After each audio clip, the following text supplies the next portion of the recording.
Hello, welcome back. You made it back. We're here.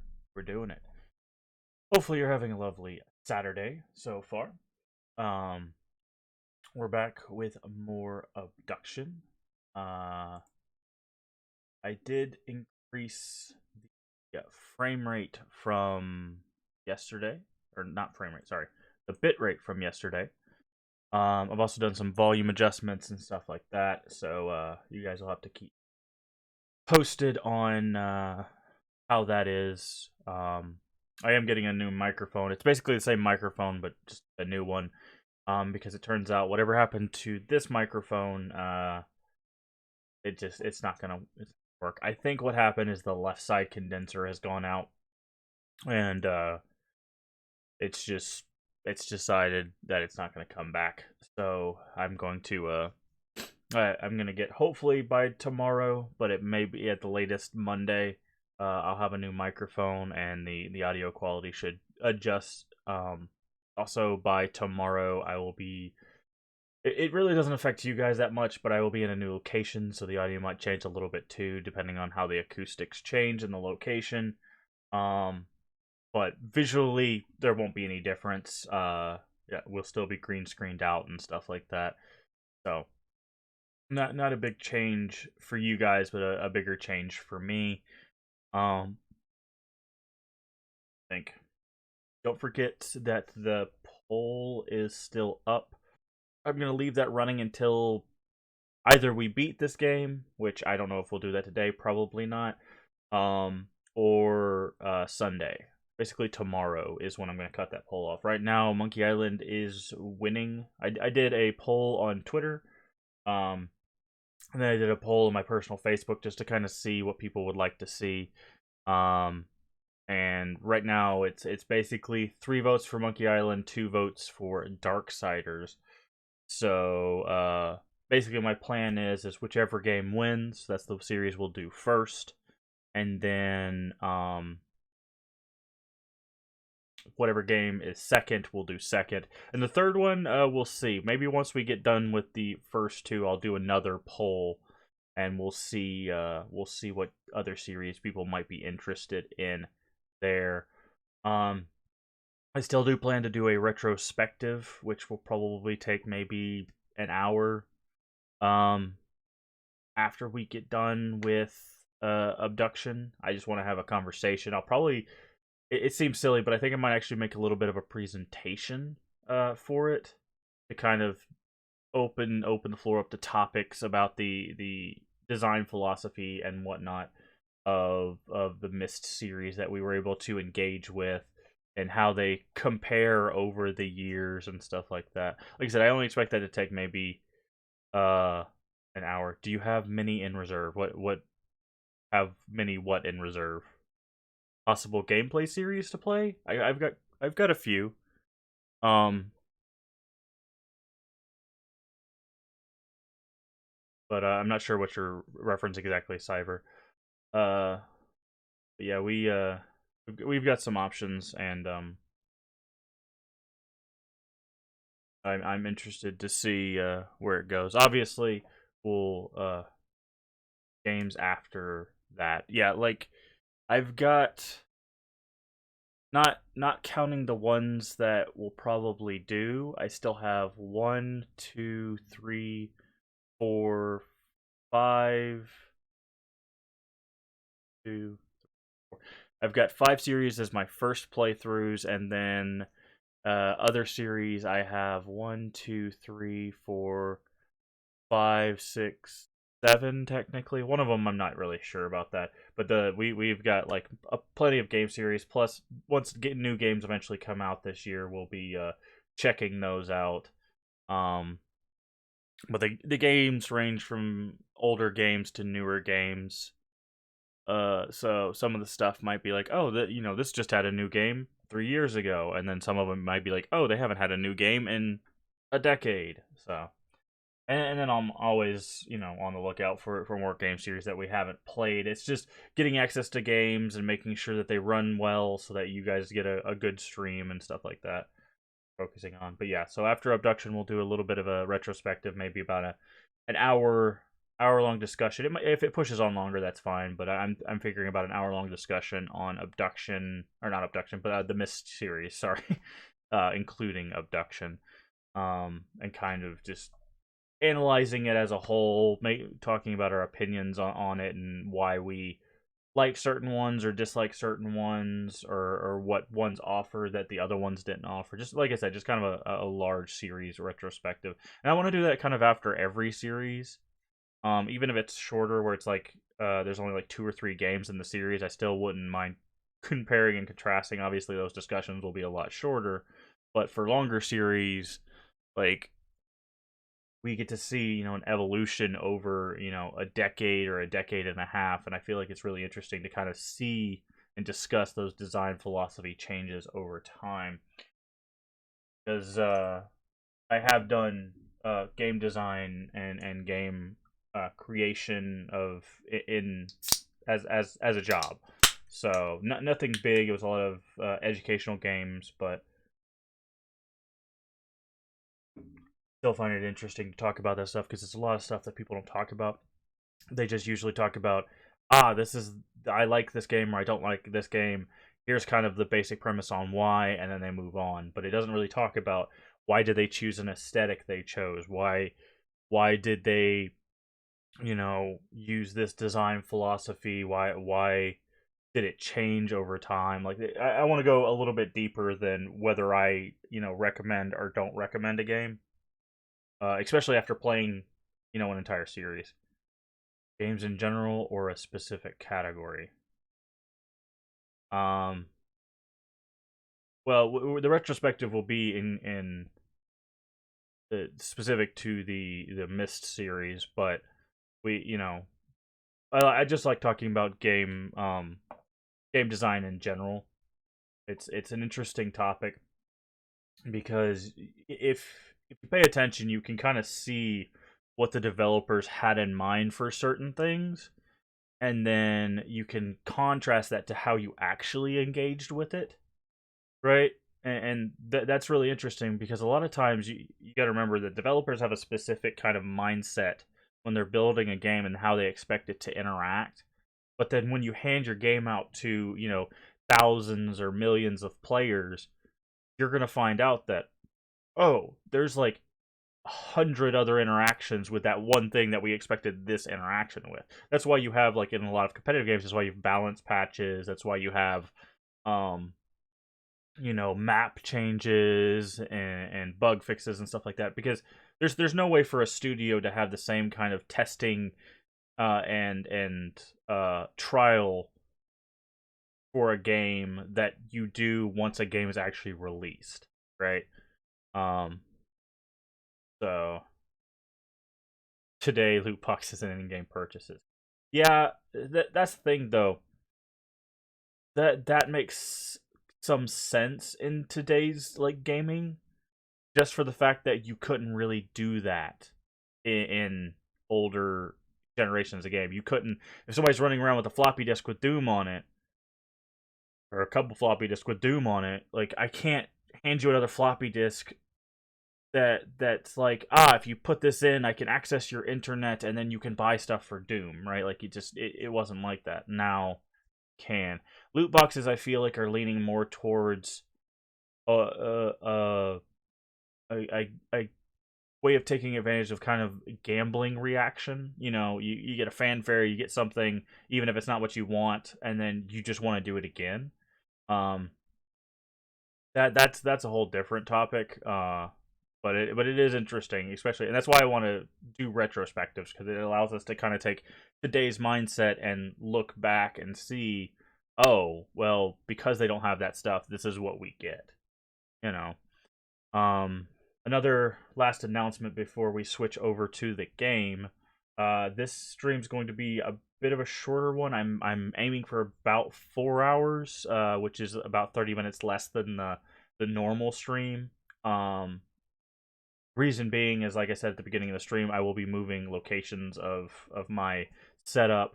So I'm going to be spending basically after I get done with the stream till as late as I need. I'll be moving stuff to a new location.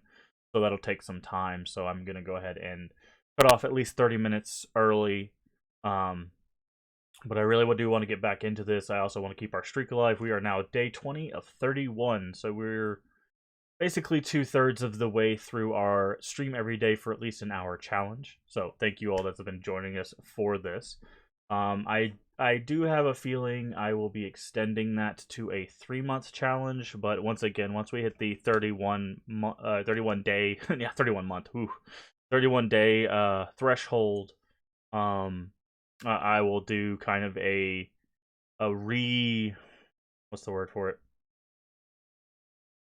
I kind of reanalyze, what's going on in my life, how I'm doing physically, how I'm doing mentally, things that I need to readjust for the stream, like reevaluate. That's the word I was looking for. I'm gonna reevaluate the situation and see if we can be able to hold true to a um 3-month in a row schedule. Technically, we'll already have a month under our belt, so it'll be 2 more months. Um, my goal is, as long as I can maintain, a certain threshold, we'll keep pushing it until we get to a year. I would like to do a year straight at least of streaming every day for at least an hour. I think that'd be cool. It also keeps us consistent, which is great for growing, a channel. It also allows people to we're always there, we're always, if you tune in at this time, we're going to be on, Also, I'll reevaluate. There's my southern accent coming out. Reevaluate time frames. I might make the streams longer on certain days. I might make them shorter on certain days. So instead of like, oh well, we'll do 4-hour streams on the weekend, maybe I'll do 3-hour streams on the weekend, but like Wednesday through Friday we'll do 6-hour streams, right? Stuff like that. Or we'll split the streams. Maybe we'll do a 4-hour, and then later in the evening we'll do another like 2 or 3-hour. Stuff like that. But like I said, I'll reevaluate that after we get done with this first month. As for now, the schedule is what it is, so no changes there. Again, sorry if the audio quality is a little bit wonky. It should only be like that for the next day or two until the new microphone gets in, and then things should be back to normal. Yeah, I'm gonna go ahead and bring back you guys' audio. I'm going to go ahead and switch over to Obduction. Should pop up. There we go. I did adjust the bit rate. It's more consistently closer to 6,000, which is what you need to run a 1080p 60 frame per second stream. And I will need Badget. Yeah, exactly. Yeah, one thing I'm planning on doing in my personal life is readjusting my schedule to spend more time focusing on the channel, because I feel like that's I wasn't expecting to get affiliate this early. If I'm honest, I was thinking maybe June, late June. But now that we have it now, I've got to focus on building the channel, building a social media presence, stuff like that. So I'm going to definitely be focusing on that. So the channel is going to go through a lot of really good production changes and stuff like that. At least that's the hope. So I'm glad you guys are here too. Anyways, let's get back into Obduction. We had just entered a new world through swapping, which is what this game calls when you interact with something and then move to a new world. You'll have to tell me how the audio is. If I need to turn up the audio for whatever reason, just give me a heads up.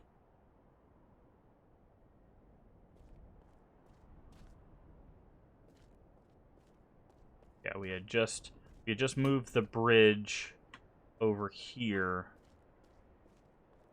So we're going to explore this place. We don't know what this place is called currently, as far as I know.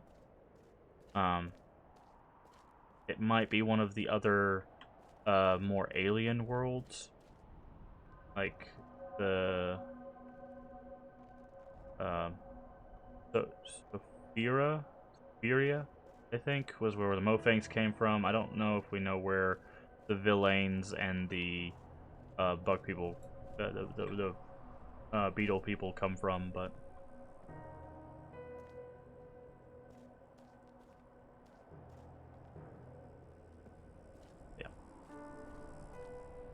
Well, we saw a beetle person, so that's a start.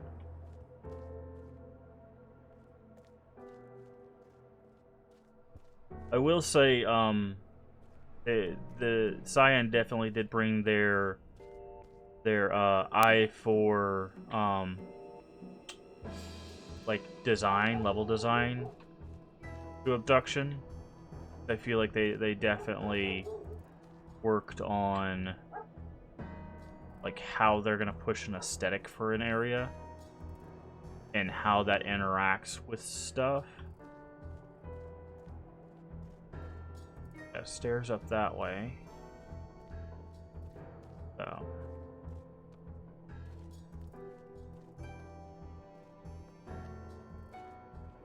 look, we've got stairs this way. We've got a possibility of something up there, and we've got this big contraption here.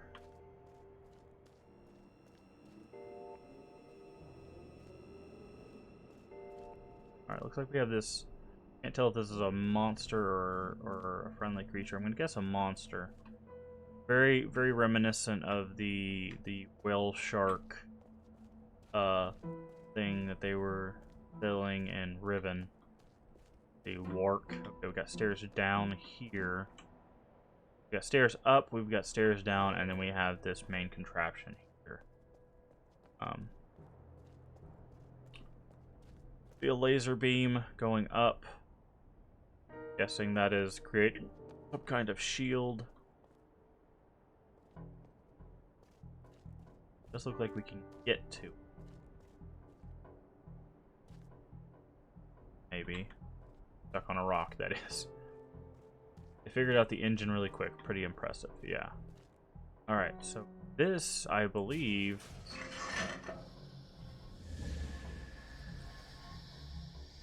Okay. Yeah, that is the thing that allows us to swap. We're not going to use that just yet. It is interesting that it looks like it's going to take us somewhere different. Just because of the part of the area that it's brought with it. Because we went out in an area that was, like, pretty open. But this looks to be maybe in that back mine area. The one that was across the water bridge. Possibly. We're going to explore. We're not gonna swap back just yet. We might need that mechanic for some reason at some point. Alright, we've got stairs down here as well. How far down do they go? Alright, this looks to be some sort of transport. So maybe that's our goal, is to be transported whatever that way is. It may not be a transport, it may just be a weight of some sort. Right, let's get up to this machine and try to figure out what our interactions are. As always, that's how puzzle games work. Find your interactables and then figure out how to solve your puzzle with the interactables you have. Now, not anything up here quite yet. It does look like we can get to the other side, however. We'll have to do that at some point. My guess is later we'll have to swap things very often. That's why Mini gave it a negative rating, because the loading times were so very long. Yeah, I can see how that could be a bit irritating. Me, that I guess. See, that's another thing to think about too while discussing games. Is my experience is obviously going to be different with these games that we play the first time because I have you guys with me, right? So like during these loading times, I can literally just talk to you to fill the time. Also, I'm on everything I play is on a SSD, so it should have better loading times overall. So like I might not have those same issues. But any game that gives you... I feel like the games that give you the ability to kind of talk with your chat don't suffer as badly from things like long loading times as games that are just like go, go, go, go, go, go. Because as a streamer, of course, the presentation is very important to me. Make sure you guys get, you know, the best stream you can. But also as a gamer, I don't like that term because it's kind of misleading, but it is what it is. As a gamer, you know, I really want to like dive into the game, so that's why I actually have been enjoying this series playthrough, because it's like, okay, well, it allows me to kind of stop and think like I normally would for a puzzle game, but then I can also interact with you guys.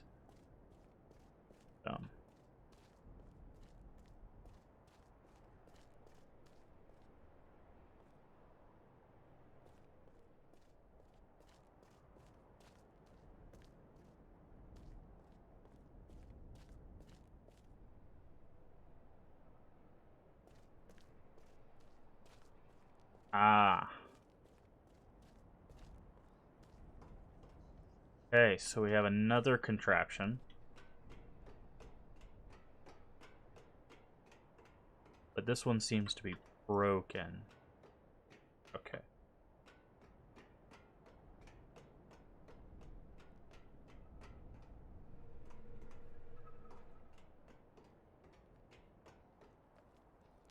We also do have what looks like a shortcut here.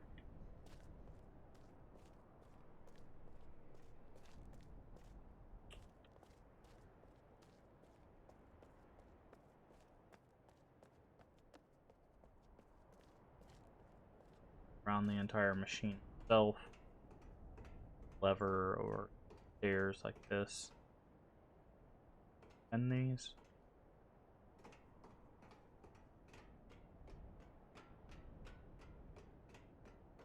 Alrighty then. Go back over here.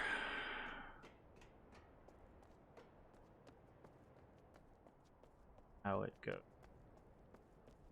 Alright, what do we got back here? Alright, looks like we have a machine attached to a battery. Something in, I'm assuming, it's Cyrillic? Is that what the Russian written language is? I'm not sure. I don't want to offend anybody, but yeah, this definitely looks like it shouldn't be here. Interact with it, we can.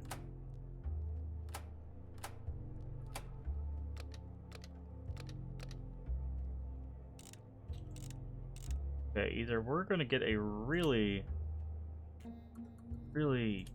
complex thing here, or this is just a troll. Like 79. Oh, okay. So it spits out a number. Get it to spit out the number. 792. Oh, we put in the number. That's what it is. Well, we don't know what we're doing with that. It looks like it might be attached to the... No, actually, I don't know why this is attached to it, because the crank is literally right there. So that lowers the bridge. I'm not sure what this does. Maybe it unlocks the lock for the bridge or something. Well, we'll figure that out later. I don't know what this says. Maybe that's an some sort of assistance for us on that puzzle, but I don't know if they would specifically put that. Well, I guess with like Google Translate and stuff like that, maybe they do expect you to translate it. If so, if anyone can help me with what that translation is. For me, the shortcuts look a bit too obvious as a level design thing. Well, that's the thing, is you want your shortcuts to look obvious because those become objectives, right? So me going, okay, well, we're obviously going to get up here because there's this shortcut. Like, that means I know I'm almost for a fact that I'm going to get up here somehow, right? And that's helpful to me. And it looks like it's going to be this, whatever elevator thing. You know, it might be this. Oh, looks like we are in the beetle world. So, like, I like visible shortcuts, because then they allow you to know, okay, there's going to be more content, but they also allow you to know that I will eventually be able to get there. They're a nice tease for the player. It's kind of like putting something in the distance. You know, like if they put like a red tree right here in the middle of all these green trees, you're like, I think I can get to that. Like that gives the player even if it's subconscious, it gives them an objective. Okay, we got an elevator down here. I do want to check back this way before we do that, because it looks like a contraption down there as well. Not sure how these contraptions are tied together or if we have a solution, but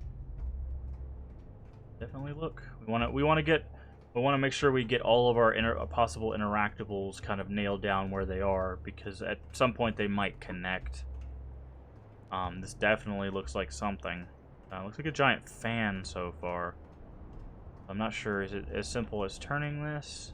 I do want to go down here first. Alright, so we've got a lever here and then a wheel up there. This doesn't seem to be connected. This. That connect them? It does. Ladders which are constantly filled up always bring me out of the immersion. How so, Cyver? I'm interested in why that is.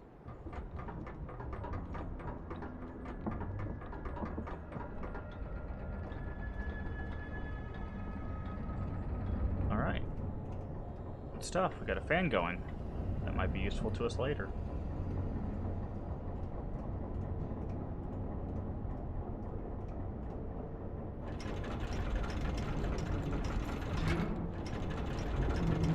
Alright, this is a locking mechanism. Ah, I see.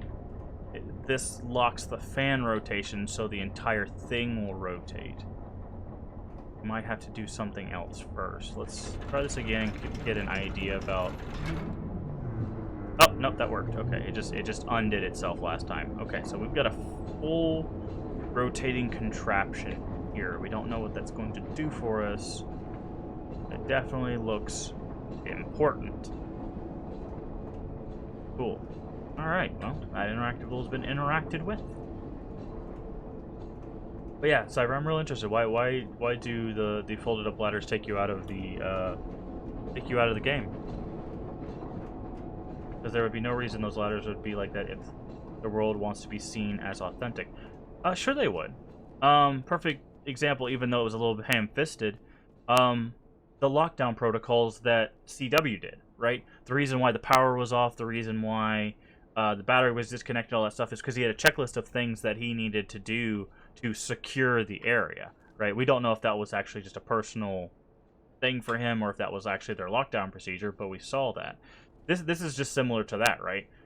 Whoever interacted with this last goes, okay, well, I need to make sure that all these exits and entrances are protected just in case someone, you know, more volatile comes in. Wait, what? What are you doing here? Interesting. Pull this? Oh. Oh. Cool.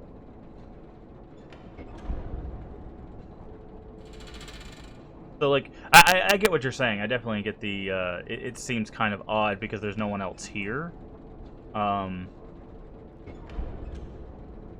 But also, if you're assuming that someone was here at some point, they're aliens, I'm sure they will not fail on a ladder. I mean, they might, right? There's... you gotta remember, there's literally movies about aliens that are defeated by, like, water or doors. You know. Okay, so now we've got these going. These are connected and pumping. Does that do something for us? Hello? No? Okay. These are all connected and pumping. That's cool. Not sure, once again, not sure what that fit gets us, but interactables have been interacted with. You know, we've got media that makes aliens look pretty dumb. So, like, what's weird though is, and why part of the reason why I agree with you is, in theory, this would be, from what we've seen so far, is there's the Beatles, and they can fly, so they don't need the ladder in the first place. You know? But also, like, by that same logic, it's like, well, if if the ladders are going to be down, why don't the machines already work, right? Shouldn't the machines be already running if someone's already been here? But the reason why that's where you have to separate the, well, this is a game versus this is realistic, because if all the machines are already running, why are you here, right? Now the one caveat to that is technically if it was an exploration game, that would be why you're here. You're seeing what happened to the people or the beings that came before. But since this is a puzzle game, the contraptions are the puzzle, and if they're already done, then you're not engaging with the game anymore. So that's why you have the folded up ladders, is because they're, from a game development standpoint, they're a part of the game that you want the player to interact with. But from a logic standpoint, sometimes it'd be like, why would it be like this? I understand that. I definitely understand that. Oh. Alright. Looks like we're gonna go here. I wonder if this connects to... Okay, we've got another swap. Good to know. So we've got an elevator and a swap. Oh! Okay, so no, this is the beginning swap. Interesting. So this is how we came in the first place. Another shortcut. Yeah. See, this is what I'm talking about. Like, this one is the one we came in on because it had like this environment around it, whereas the other one that we saw is going to take us to a different part. All right, how do we get back? I think this. And also, like, shortcuts like that make sense. I'm not sure how they built that, mind you. That's the stuff I try not to think about while I'm playing too much, is how did they build this? Like, that is a lot of materials for a world that doesn't have a lot of materials, right? And then if you assume that this came from this world, I don't know about you, but making like a 3-story, 4-story chain, like a tank tread chain, would take a lot of work. So that's the problem with immersion, right? Like, at a certain point, you have to think, is this really for immersion or is this for gameplay? And a lot of times, it will devolve into this is for gameplay. Info about it lore, but it also partly makes no sense. Yeah. There we go. Yeah. So there's I believe the term is cognitive dissonance. I might be mistaken, but basically it's your willingness to just accept things at face value because that's just how it is, instead of analyzing and realizing that doesn't make a whole lot of sense. And some games expect a lot more of that than others. And unfortunately, with puzzle games, they do expect a certain amount of like for example, The Witness. Why are there so many line puzzle panels? Like, why? Why? But because that's the main crux of the game, you kind of just wave that as, that's how I'm interacting with the game. I'm just going to interact with it, right? It's a thing that movies do, because believe me, if you sit down and look at your favorite movies, I can guarantee you'll find like 1.5 billion things that are like, this doesn't quite make sense, or why didn't they just do this obvious thing, right? It happens. They expect you to kind of give in to their illusion of entertainment, if you will, at in order to enjoy it. Now, a lot of times people do have problems if the cognitive dissonance gets too much, right? A lot of people do have problems being like, no, this is just, I can't believe this would happen. All right, I'm starting to think in order to get to this red beam, I'm not sure why we need to get to it. Oh, maybe, hold on. This. I'm thinking maybe if we shoot the laser, we need to break this.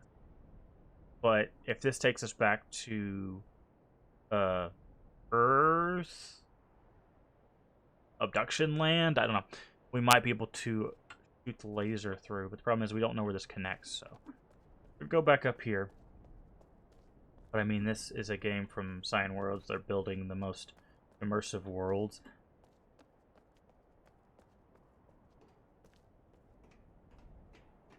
I don't know if I'd say the most immersive worlds, but I would definitely say there's an eye for making it interesting. Okay, we still can't do anything with this, so it does look like we're going to have some sort of interaction there. It does look like there's stuff down there as well, but I don't think we can access that just yet. Have any sort of interactables behind it? We're going to have to get this thing going at some point.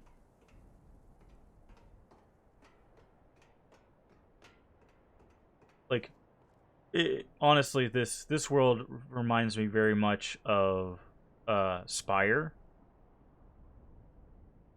It's just kind of mixed in with some other aesthetics, and that's because, you know, they can get away with that because of the whole swapping mechanic. You know, the linking as it was from other games. Alright, so we're going to go ahead and take this swap, because this is the only real interaction we have. Plus, I'm now intrigued on how this is going to interact with the world. Because we take this swap, we can take the other swap back, and this won't be here anymore. But hear about Cyan's newest game they're developing right now. Yeah, it's been mentioned a few times. Firmament, I believe. It's mentioned a few times in chat. I haven't looked into it, but I have heard about it.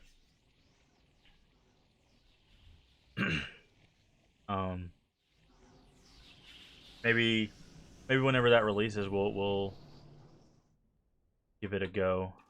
All right, what do we have here? Ah, I see. So that's why the chunks of rock look like they did.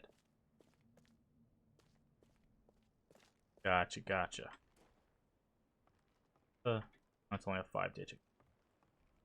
Still looking for a 6-digit code. That's something we need to keep an eye out for.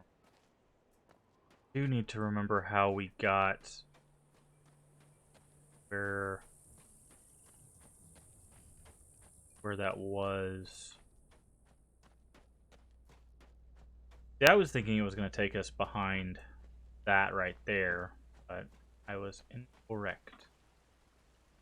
Okay, we can get the house.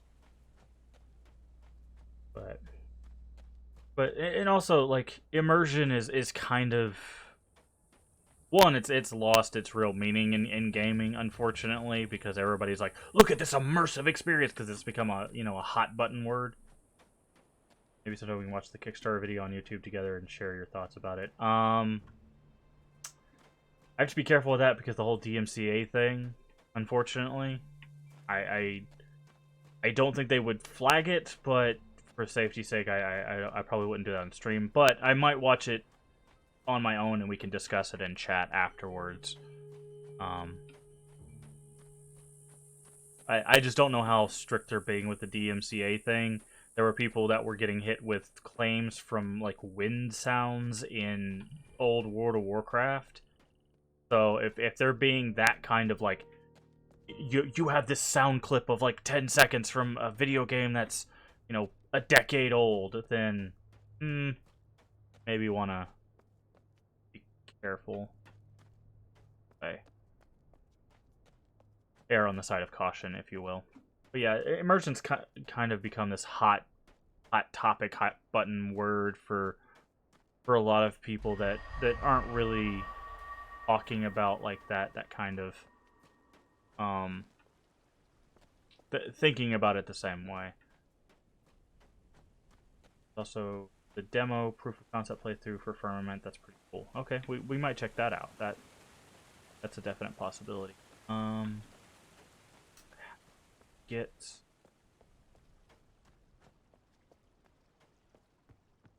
oh, it's here.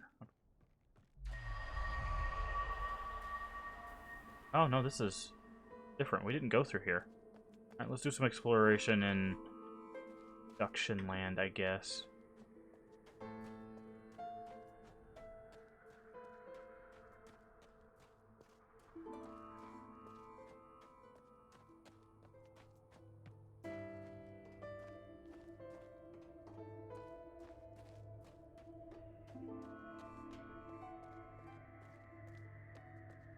Oh, okay, we've got something up here. I haven't seen this before. Probably locked.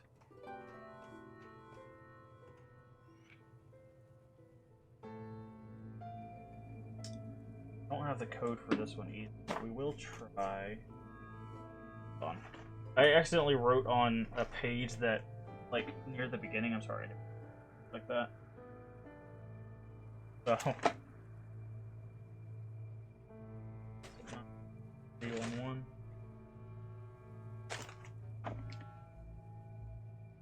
Okay.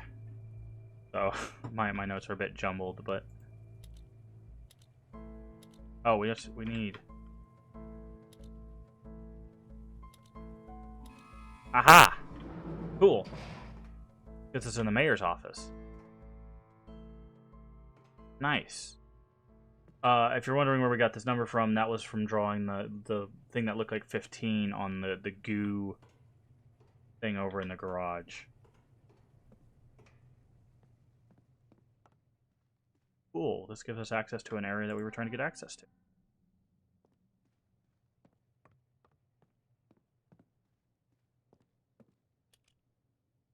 Still don't have access to the tower elevator, so that's going to be coming later. Maybe we'll get some notes. Was Joseph for mayor? Then open this other door. This is the sphere. Here, this actually is a nice shortcut itself. Yeah, so we got that.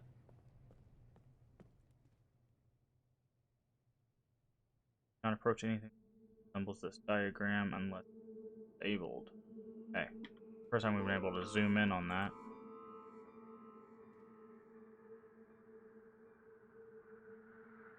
A compass. Okay. Alright. North. Oh, let's see if that prompts. Does that say? California. Okay. Compass. California, I guess. That's interesting art, I guess. Like a poorly made donut.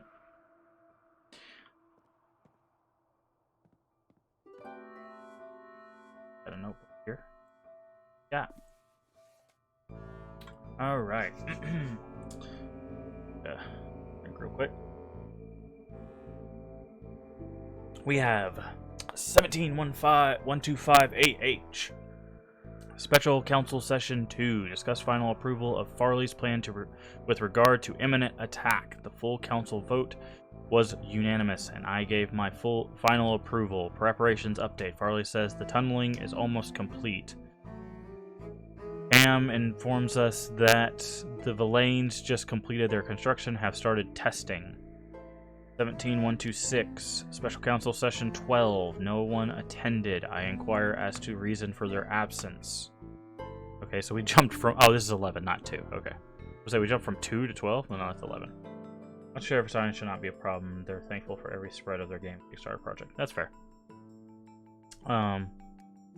17-127. It appears that the council members feel like we're having too many meetings. Since the plan has been approved, perhaps we can reduce our meetings to every 2 days for now. That's a lot of meetings. While I was asking Cecil about his absence, I also inquired about securing the tower area. Okay, so we might get some information. There's our clue right there. Clue to the code has been placed on the direction of the first mayor. There's a statue on the bookshelf behind us. Anyways, 17-128, Council Session 13. Cecil will provide new key code for lower lock in next few days. Cecil was concerned about any survivors not having access, so it was decided that we would conceal the code in Farley's house and give the residents the location as they were being chambered.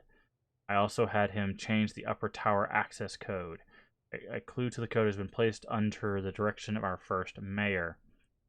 17-129 AH. I have decided to bring some of the more important mayor's logs with me for chambering, specifically the initial Hoonrath. Okay, Hoonrath. I don't know why I couldn't remember that, but name place is Hoonrath. Hoonrath, and then the logs that document the history of our conflict with the Mofang. I would think we would have extra chamber available for historic documents. Oh my.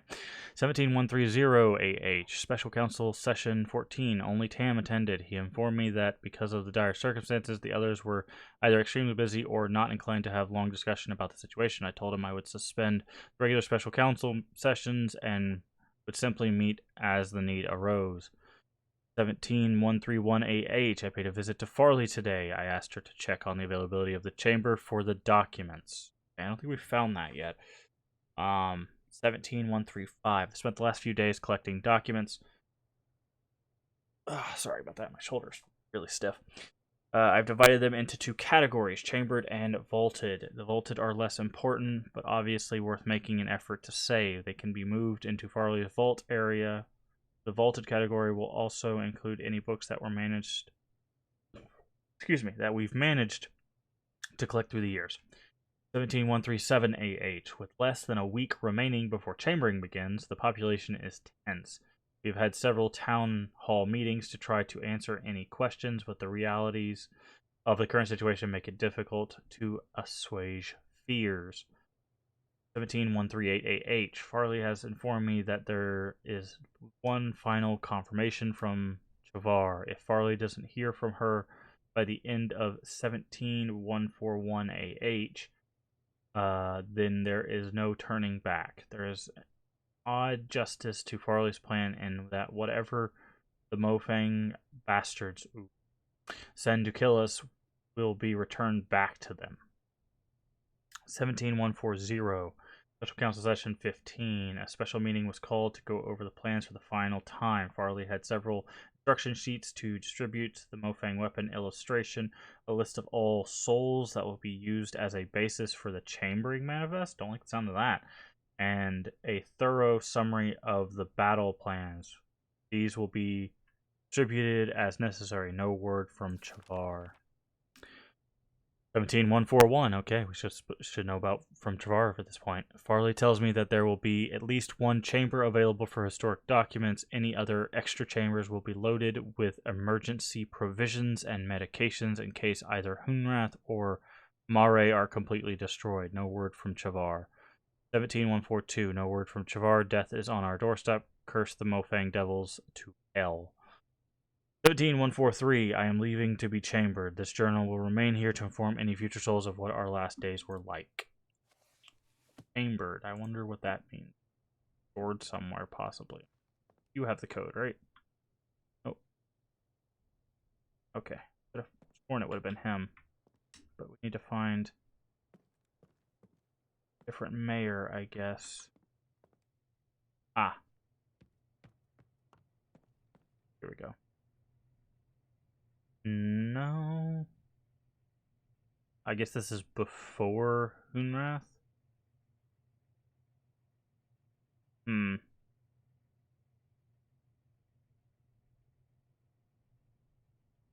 What was that? What was that hint again?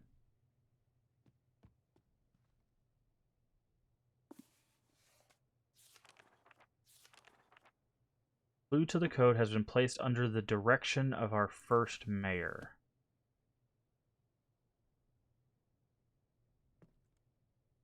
Okay, Roscoe was the first mayor. Yeah. And the direction... Under the direction, which I'm guessing means under this compass, which is California, but that's... I don't know how that helps us.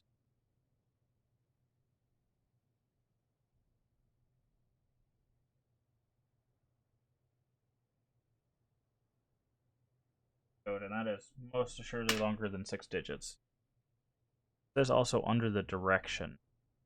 This change? Do this?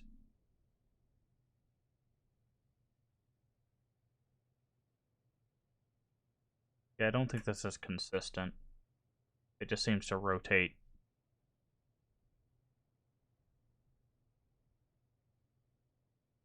Yeah, okay.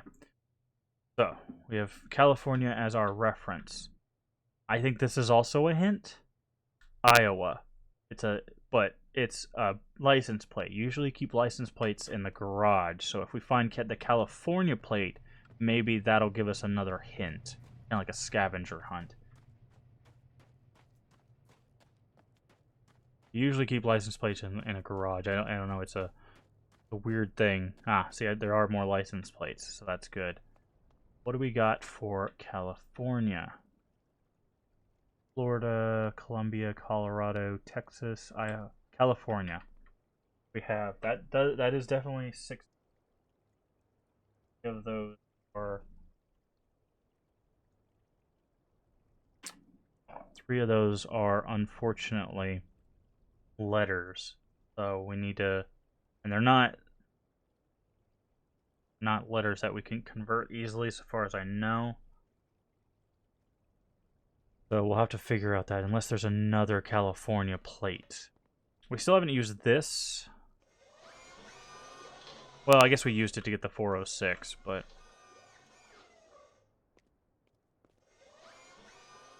this at least gives us part of it, I'm guessing. Maybe we'll get another part later on. Let's keep going. Yeah, we just got in the mayor's office. That's good. Hey, there's a little bug up there. Oh, wait. That does give us our answer. We just need to know what number they correspond to on the telephone, which is why they put this one over here. So you can find which one's F. Yeah, here we go.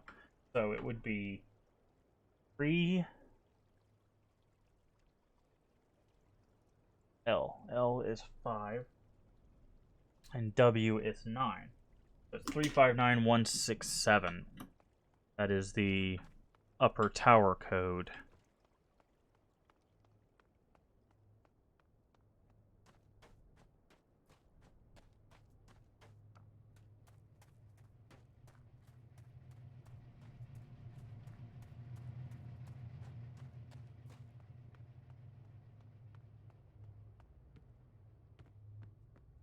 I believe was this direction.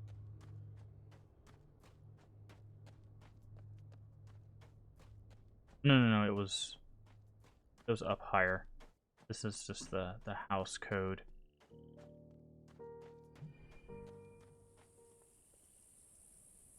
I'm trying to think, how did we get to the keypad before?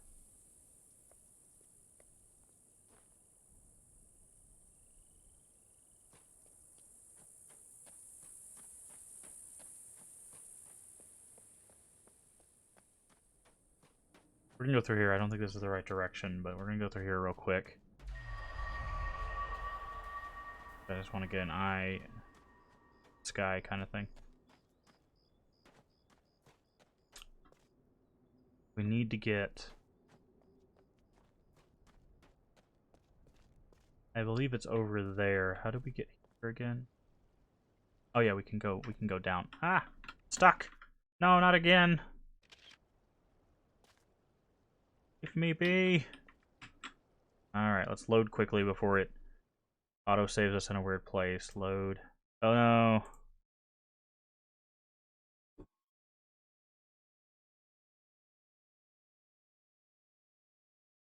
Trying to get a look, man. To eat me. Why are the objects eating me?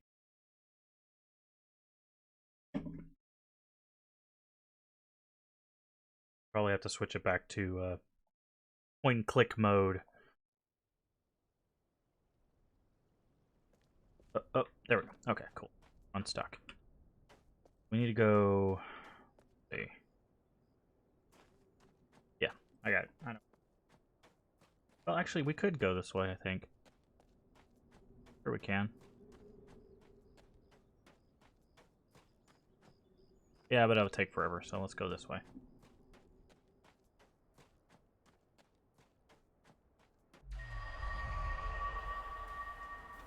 There. No, we'll go this way.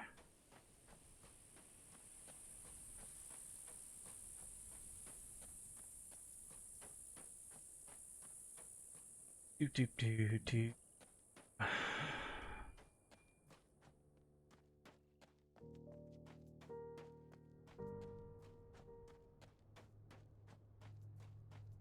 Ooh. I thought those are supposed to be doing that.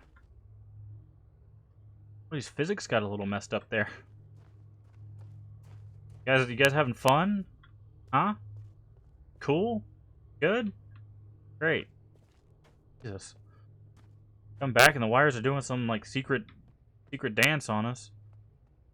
Trying to take away our special RNG or something. I don't know. Weird. Yeah, if we go this way, we can go back up and across, and that should lead us to the code. Now have. Still don't know about the dome. My guess is it's going to have to do something with swapping. Because there's like chunks of it missing in different ways. Also, this looks like it leads somewhere, and it also looks like it's possibly where we were just at. So, I guess that sphere has something to do with swapping.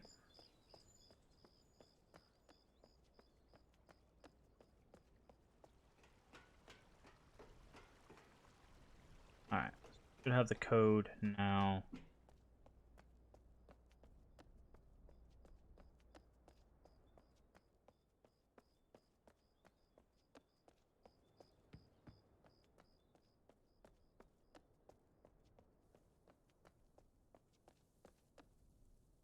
Alright, now we out the numbers, but think 3, 5, 9, 9, 1,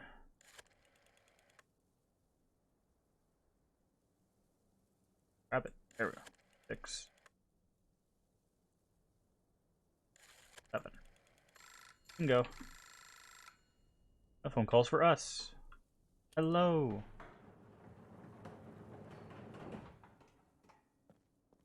Alright, and this also...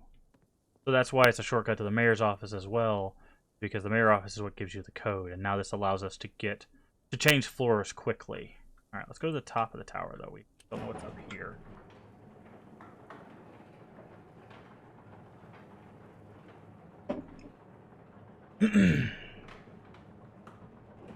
Alright, we got a TV, speaker, a bunch of dials. Alright, so these are different...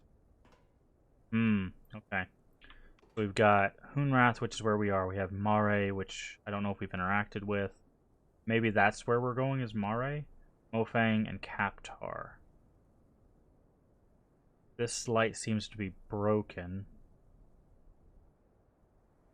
One has a red one? I guess they just ran out of green ones. Alright, we've got this button, which is a call button. We've got a TV. Ooh, that's a rather pixelated texture there, friends. Ouch. Get it's TV, but could have just not put the button there. Not interactable. Okay, we've got some tires. Oh, we've got to have your tires up here. Ah, here we go. Oh, this looks safe. This looks like explosives. I don't want to plunge that right now. I'm gonna blow up the whatever this is. Oh, thank you. I think that's the only interactable. Can we turn these on? No. Phone. This is actually a sat phone, I do believe. Yeah, radio receiver. Well, I guess it's technically should be a sat phone. We haven't done anything with this yet. Or can't do anything with that yet. Doesn't look like. Ah, here we go. What's this? Looking at the garage. So somebody was keeping eyes on the garage. Can't turn on these TVs. And he still wants us to get to the roots. We haven't found a way underneath the tree yet, either. So, we'll leave that plunger for later. We know it's up there, but I'd rather not blow an important piece of the game away if we can help it. Alright, go down. We need to be able to get down another level. Ah, we can with the elevator. Right? Oh no, where are we? This is the mayor's office. Okay. Yeah, so we can get down another level with the elevator. And that's going to lead us to the bottom of the tree. Should be that way. Yeah, okay. Cool. Well, I mean, it's going to lead us to the mechanism for the gate. Alright, can't crank that because we don't want any copyright music problems. With an air freshener, fair enough. This would be awful, by the way. Having a toilet underneath your office. Basically, every time someone comes in, they're just gonna smell your toilet stuff. That's unfortunate placement. Also, it's in your bedroom, but people have lived with that for a while. There was a book or a oh, there it is. All right, this worksheet's here, which tells me that the same number. We did get the same numbers. Did do it. We didn't get 18 for this one though. Got 9. Did they got that wrong? They got that one right, or got this one? Probably go check that. Question mark.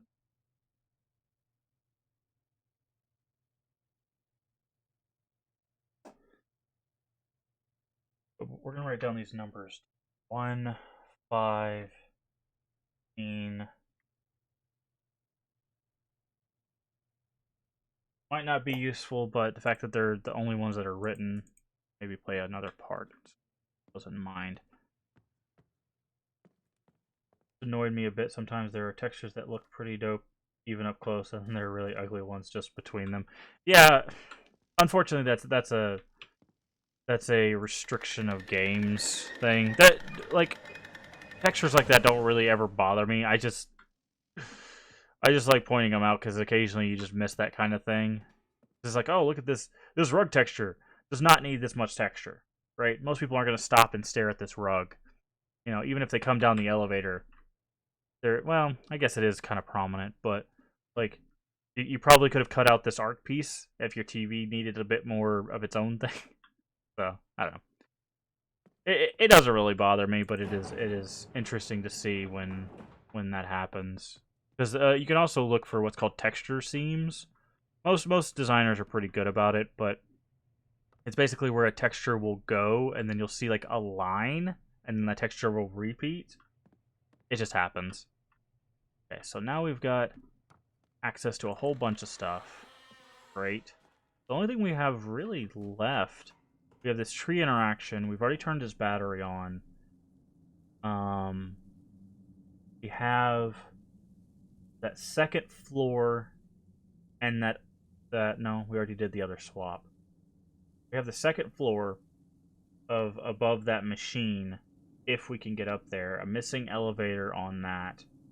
But I think in the other world, if what we're missing to interact with, and then we have the big machine to move the thing. So we're missing a couple interactions. Okay, they said you could go into the heart of the tree this direction. Maybe this is where people are chambered.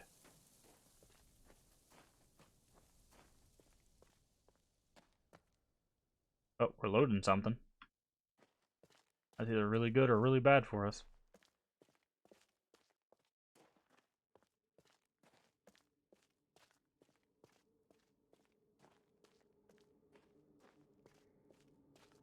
Oh my. We've got color-coded tubes and what looks like places that lead out to space. Oh, maybe this is how you get to the other planets, dimension. Yeah, Fisher time. All right. Ah, okay, I see. Frequencies for voltage so that we can get access to this stuff. So, doesn't seem like any of these are open. I mean, we can try one.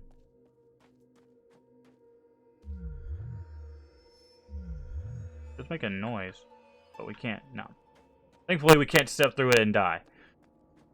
All right, so we've got these. Let's go test all of them.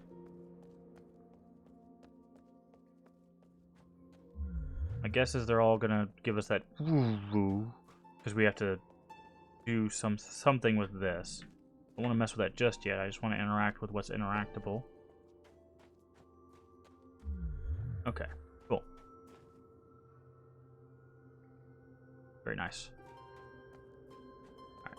Got the water going, so we need to go ahead and do this. Alright, so this is filling up the... Oh, this is why he said they need the water for the roots. So, based on what we've been reading in the interactions and stuff, I'm still really thinking that CW is not a good guy, because he got a whole bunch of Mofang technology, and then all of a sudden they started attacking. So it leads me to believe that he may have been a part of that.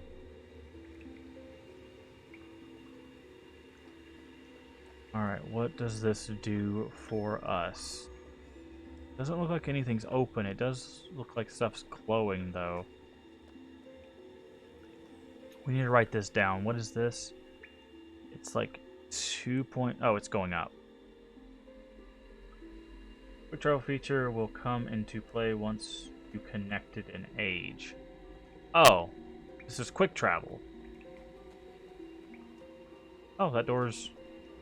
Wait, did we just have to get close enough to him? Ah, we just had to get close enough to him. Alright. Let's go here. No. Alright, so it looks like there... Oh, I see. There's another, like, version of this chamber.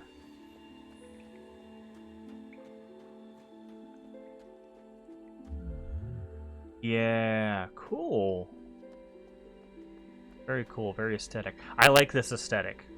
This like pool that leads into like this life force kind of thing. That's really cool. I really like that. I like when there's a little bit of just natural things that feel very lifelike. Like you can tell that this tree is very alive. Alright, so we have different versions of this. I'm guessing that's where we're going to get those readings up above. So, but we need to go back talk to CW, because now that we've turned his battery on and done the routes, he might have another... But one door also leads to the enemies. Yeah, that is a good point. Alright. Now that we've done the routes and the battery, he should have something else for us to do. So let's go talk with him. He tells us to blow up that thing. We're gonna just find a way to bring the dynamite to his little door and just be like, ding dong, blow him up. It's obvious. Bad guy is obvious. They moved those yet? I think so.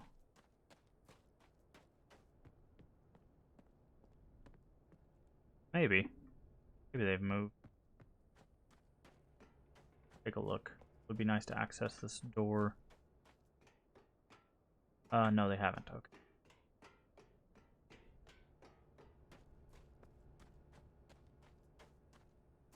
Oh, I didn't even know you could close it from this side. I feel like we're going to have to get up there again for some reason. Not sure what. Alright, what you got for us, CW? Been blazing through these objectives. Hey, to your door.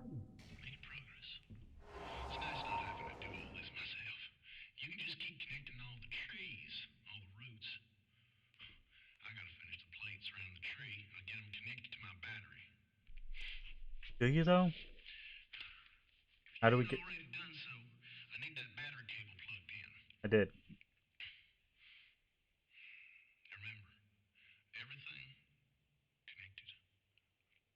Yeah, I didn't like that smile. I saw that smile. You can't hide that from me. That evil, yeah, do the thing smile. I saw that. Can't hide that from me, Miller.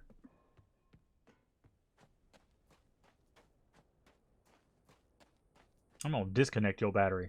What I'm gonna do? I'm gonna go up there and disconnect that. Alright, how do we get to the... conundrum. Well, we know how to get to a different world.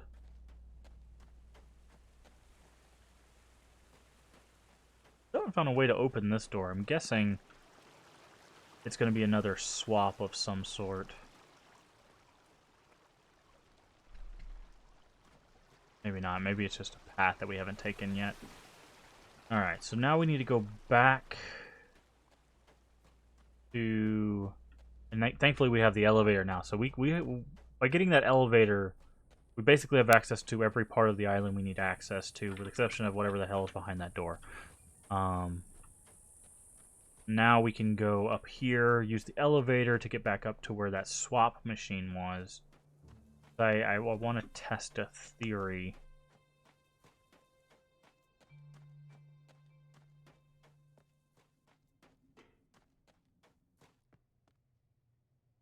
Yeah, this way.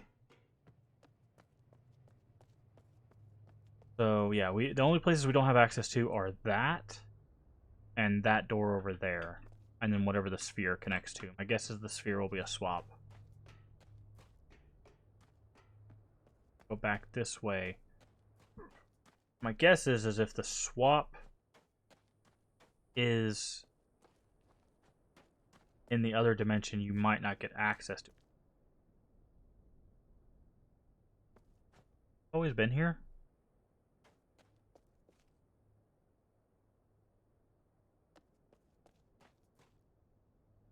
We just missed this before? I don't think we came this way. I think that's the problem. I think we came over here. I think we went, no? If we've been this way before. Maybe that's why I missed all this stuff. Okay, well that's green, which leads me to believe that might lead to whatever the green dimension, age, location, whatever, planetoid. No, we haven't been there. Where does this take us? Also, I have a feeling at one point we're gonna get out there, because I feel like there's interactions out there. That's just me. All right, what do we got? How do we open you? Oh, yeah, you have a different opening style. Okay. New World ahoy.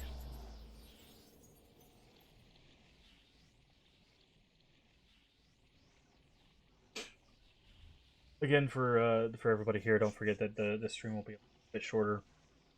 Also, don't forget to go to the my Twitter and vote on what series you would like to see next.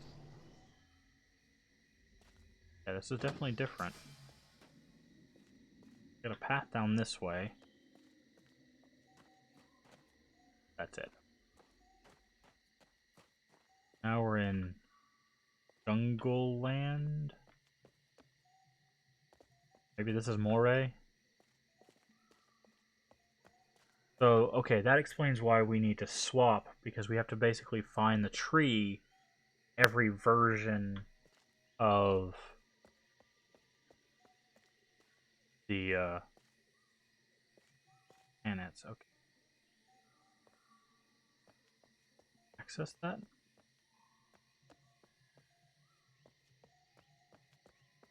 Or something?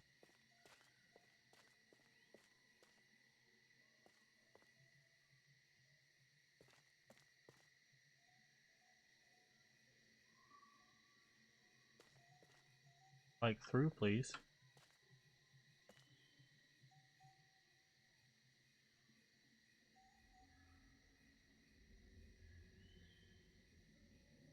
Huh. Thing on you? The lights work. We need to find a new entrance or access just yet.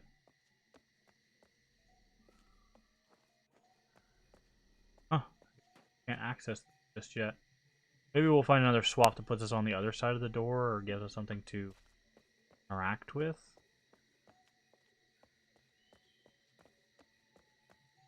Anything. Stuff up there. Like that obviously goes to the but I can't jump, so I can't. Okay. This looks like it comes from another planet because just the way that rock is shaped. So maybe there's a swap here that'll give us access to that. Yeah, it has to be. Okay. Well, good to know. We do know that there's this is giving us an idea of what our objectives are. So now we know we need to go to the different worlds, and that will give us access to trees, which we're going to connect everything up for.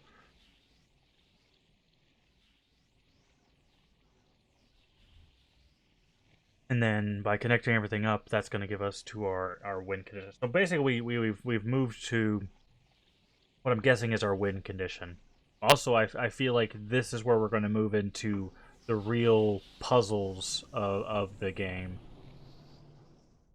I feel like these worlds are where the puzzles are really going to take place. So.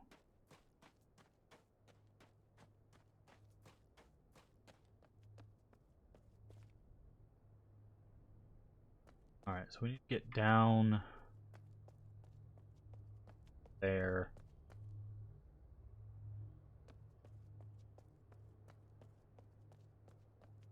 Maybe not.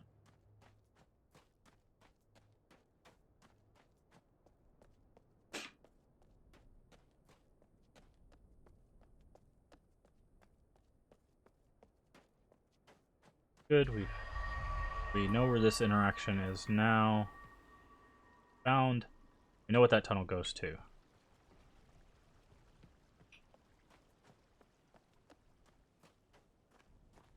Here does.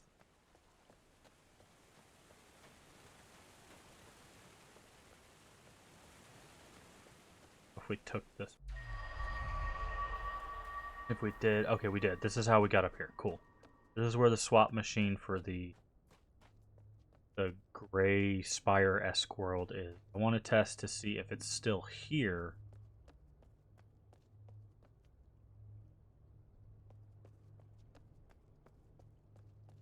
Or if it's in the other world. Because if it's in the other world, we know how we have to get back. If it's not... Okay, it is still here. So my hope is now that we're going to come back this way, the one that we moved over there might be moved back. I think this is our first world to solve. Oh, this.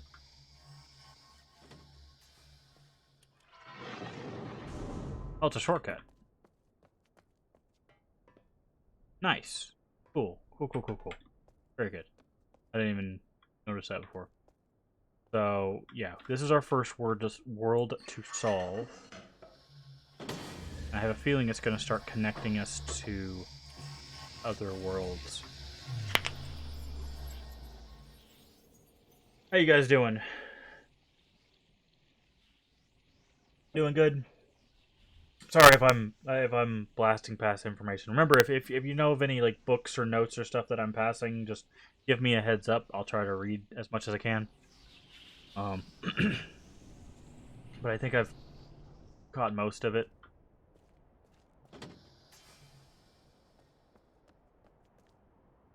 That elevator.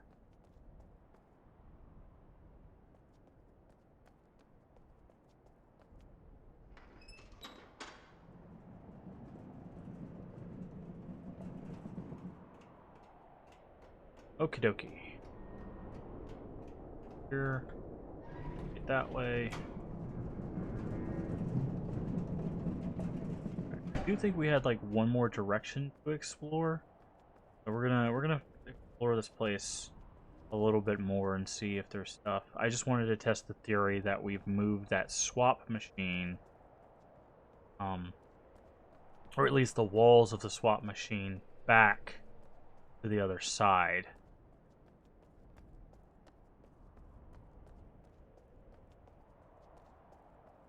Over here. This will give us access to this laser, which I think...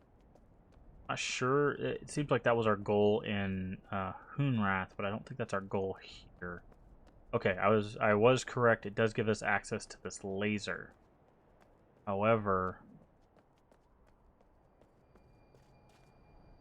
I'm not sure. Huh.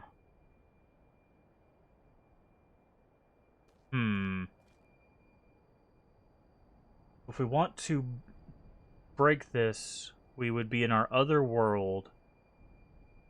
The cart would be on one of these sides, and we'd be able to shoot the laser through the side to hit this. Problem is, I don't know if they go through like that. Okay, so we'll keep that in mind. Next time we're in Hoonrath, we'll see if we can maneuver our cart to do that, because that's the only way we know to break those.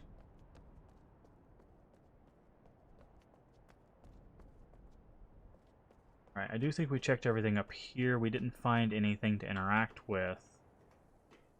Mainly because this machine is not active.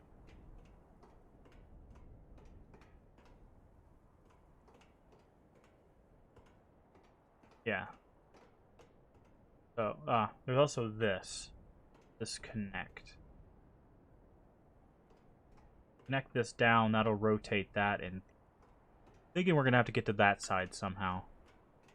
Let's try that. That's gonna be our objective for the time being. To the other side. Could find a way to get below. See, we can't go this way. There is that down there as well. So I do feel like that's going to ultimately get us somewhere good. I'm not sure what breaking this laser would do for us. I guess allow us to teleport like in Hoonrath, but we haven't really run into any instances at current. That is a dead end. Okay. Where was... I think that's up this. Okie dokie. Got things...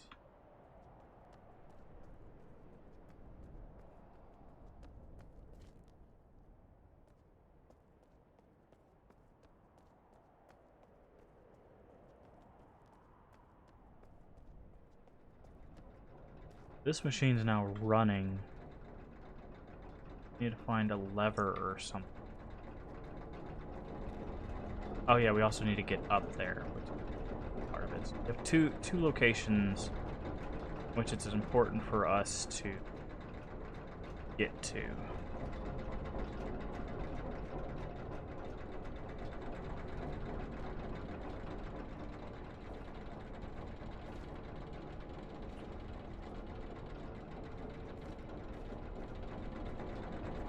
Go this way.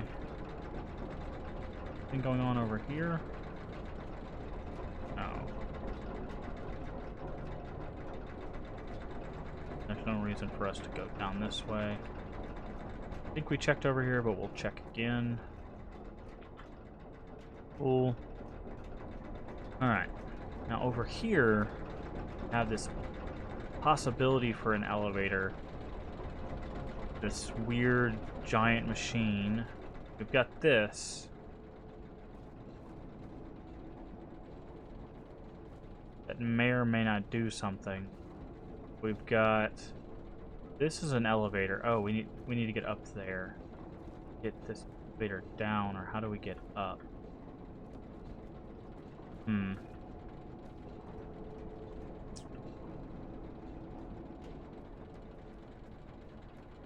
Yeah, it looks like that's possibly where we need to get. I don't know. We don't know anything about this machine.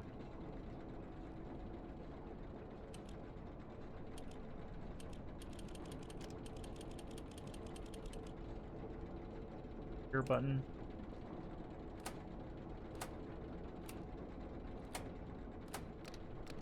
Just looks like it's some amalgamation of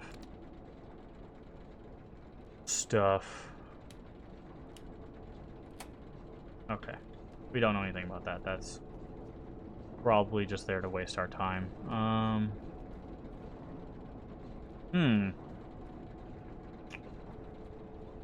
Like a joke switch like back here or something? I'd really love to know what that says.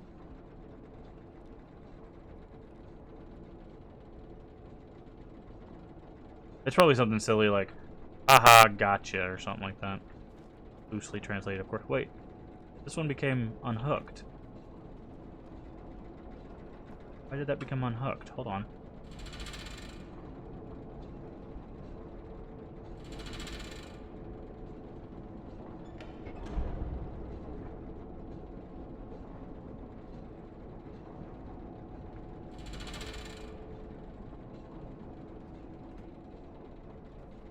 What does that interact with? Huh.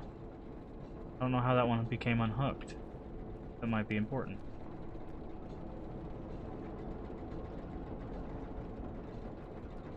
Go back the way we came now. If that changes anything.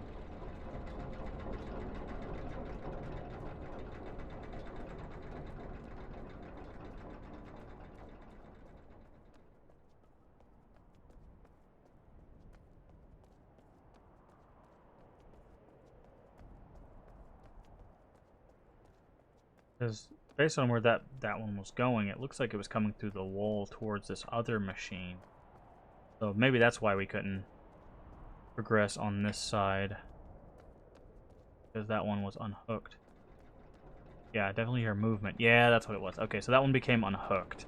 That's probably our bad. I probably accidentally clicked it back off when I was trying to get out of the view.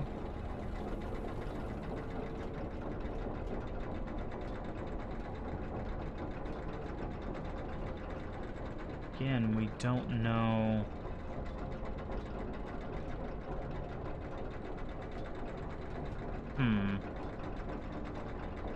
There's no levers or anything up here that we can see.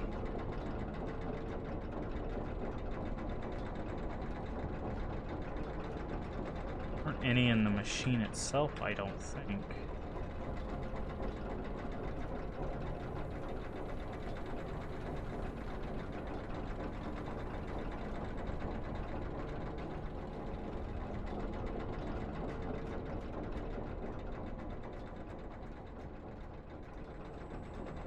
As simple as just stepping on it?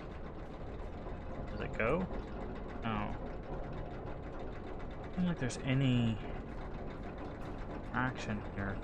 I think we need to get this one out of the way so we can get over there, but the only way to get it out of the way is by getting this to go there.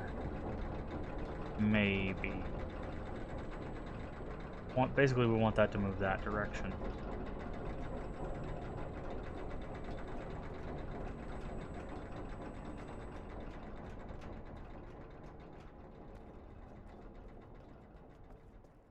Go this way? Oh, what about... Oh. Block this machine with our face? Okay, wow. It actually does change your contrast if you get too close to that. Nice. Okay. Need to find out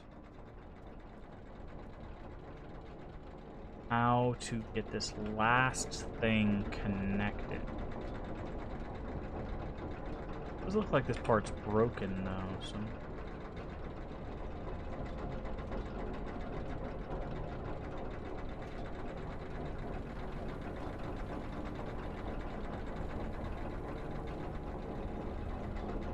See, this is rotating, but it's not making it where we need it. We're so very close, I feel. Need one last step. Maybe it's on that side? Why we can't get to it? No. Huh. None of these look like levers.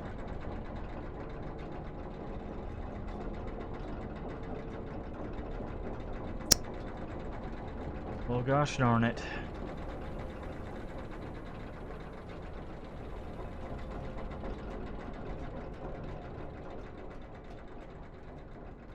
Very, very... Oh, we can go down this way. I don't know if we've gone down this way. I'm gonna say no because I don't remember going across this bridge over here. So this is what we're missing. This is why we can't do things. Path, as always. Okay. Yeah, we haven't been this way because this leads us back up and allows us to go to the ramp on the left side. Oh, but it doesn't. The thing is still in our way.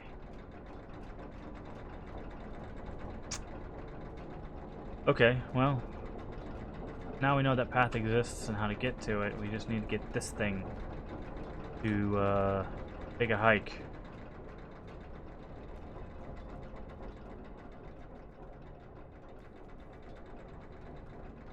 Get that thing to take a hike.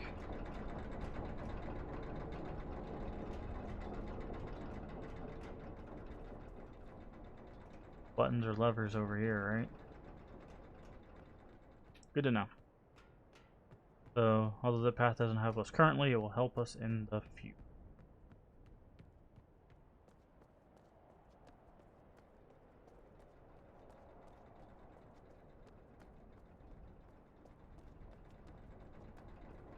Okay.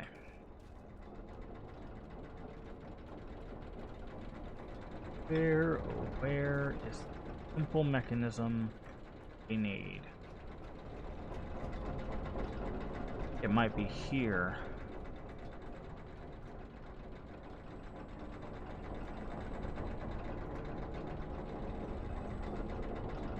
Or not.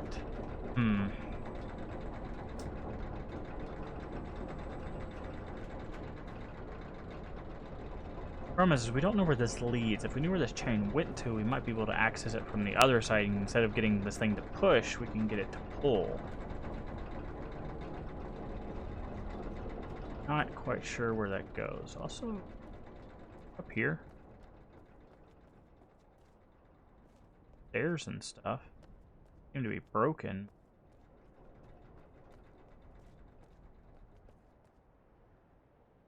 At least something over there.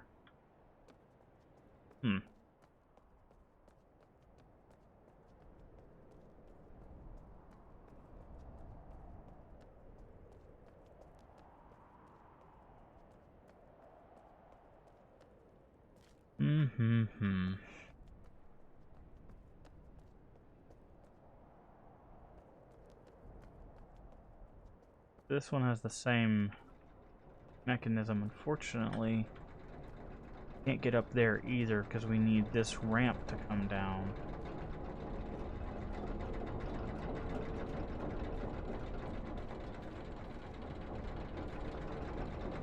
Only this would give us a tip on how to interact with it. Because I wonder... That's disconnected, but I wonder if this... I don't know why it would pull this way. That doesn't make any physical sense, but... maybe at some point it will. How do we even clear this thing?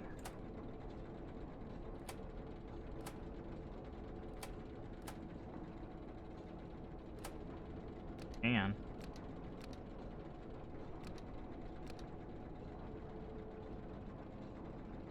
1 through 10, 1 through 9. We didn't even put those numbers in. Those are different numbers.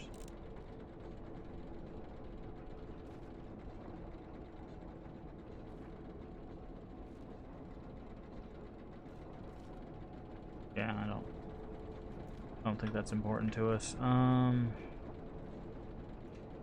to do there.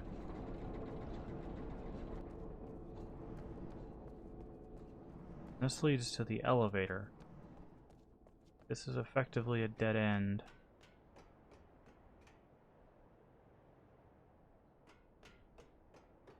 I feel like we're missing like one interactable.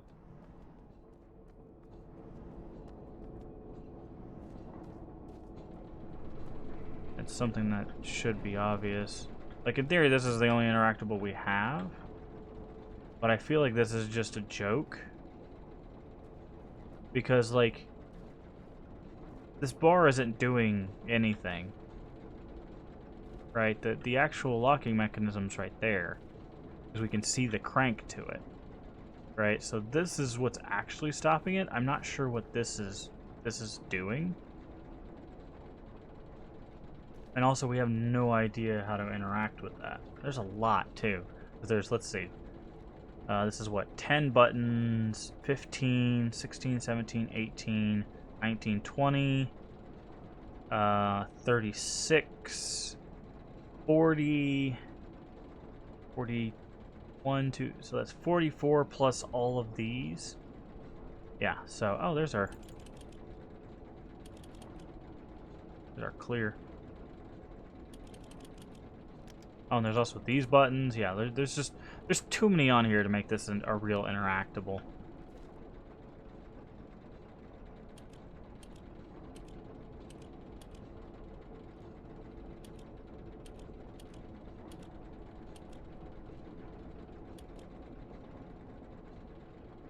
Yeah.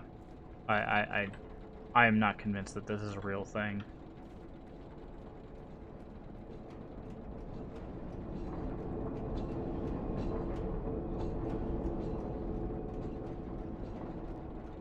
If you ever wanted to see what happens when you have too many buttons, this is what happens when you have too many buttons.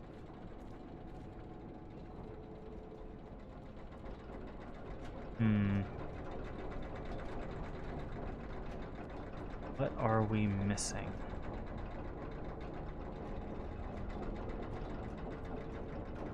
I guess we need to do that cart thing. That's my guess. Because that's the only real thing. It is the land of confusion. Yes, it is. That's the only real thing that I can think of that has an interaction.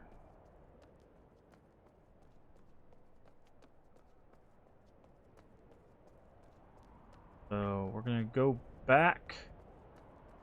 We're gonna drive the minecart towards where that thing is, and we're gonna see if we can bring the blue beam to the red one. I don't know what that does for us. Maybe it'll allow us to interact with that, because then, you know, whatever's on the other side of the chain, maybe it'll actually move.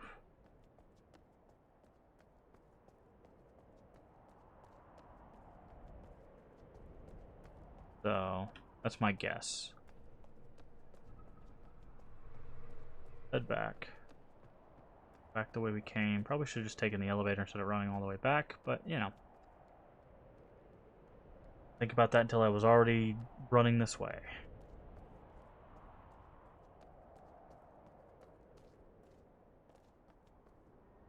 This.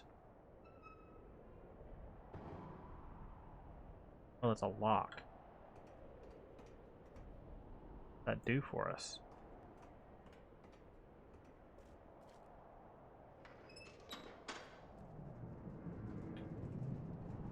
Oh. Oh, I see.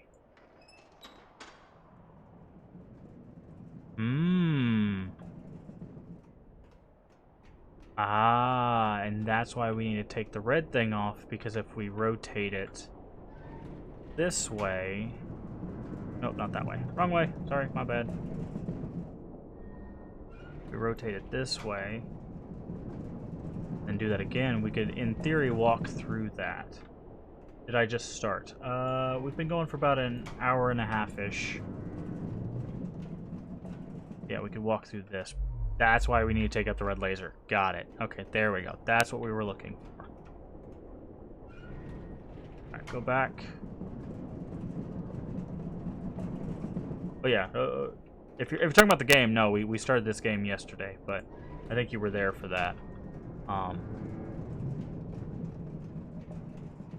There we go. Now we've got our objective. Our objective is take out the red laser so that we can get through that the wall. But yeah, today we found another one of these swaps that took us to a forest planet. But we've interacted with a bunch of stuff since then. It's just we have to come back here to do other things, so we're going to be doing a lot of world swapping. Right now we're about to go back and see if we can bring the blue laser with us to break the red laser here so that we can go through the wall and end up somewhere else. That's our current objective. But no, we've actually got access entirely to that the tower. Oh, that right there. We've gotten access to the mayor's office. We did all of those puzzles, at least the stuff that we'd had access to. So we've got quite a bit accomplished. So you open the door to the green world. No, we haven't opened the door in the green world. We've seen the entrance of the green world. So we haven't opened the door yet.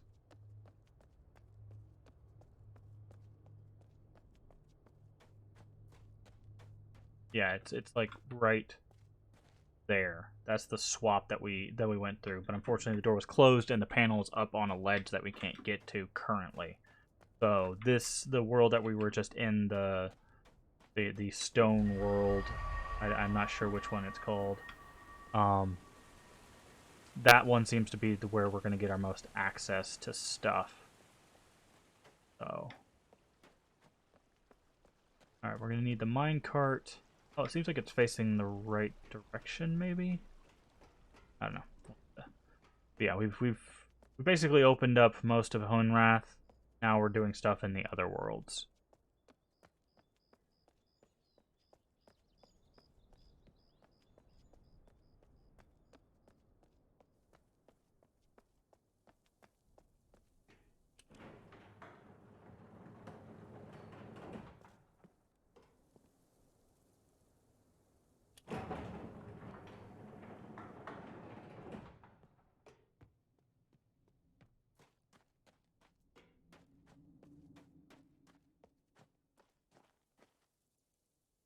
How did I figure out the license plate in the garage? It actually wasn't really that complicated. So, the notebook on the desk says the clue is under the direction of our first mayor. At first, I thought it was going to be this statue, but you can't interact with that. We looked over here. We saw the first mayor was Roscoe. I had already looked at the compass before. Did I get stuck again? Jesus Christ, game. There we go. A wiggle. I had already looked at this compass before. I just noticed the name when we were looking for something to help us, and then we flipped it over. I was like, okay, cool, California. We don't know a reference, but then there's also this license plate on the desk. So I was like, okay, maybe it's a California plate. You usually keep license plates in a garage. So we went to the garage. We got, the half of it, and I was like, okay, well, we don't know how to convert these letters. And then I remembered that there was a payphone right over there as well. And I was like, okay, well, if we use the payphone to convert the letters into numbers, that will give us our 6-digit code, and then we got it.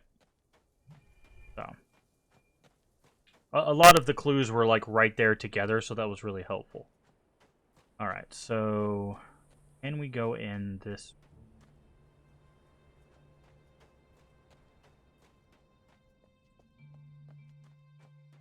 We can. Okay, so we will be able to bring the minecart with us. Good. Because the red thing is going to be through there. So we need to bring the minecart here to shoot through there. Good stuff. All right. Yeah, I mean, that's the thing with puzzle games, right? It's like, sometimes the clues are obvious, sometimes they're not, and sometimes it depends on how you want to put that stuff together. Because that could have been completely wrong, right? They could have put that license plate on the desk as like a red herring. Like, haha, you think it's this, but it's not.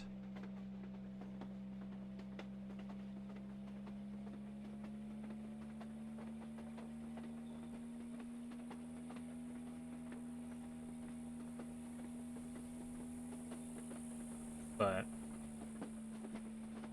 overall, it wasn't too bad. All right. Might need to rotate again. Actually, no, we don't. No, we don't. Because we can just back this through. We don't have to rotate again. Want this right here.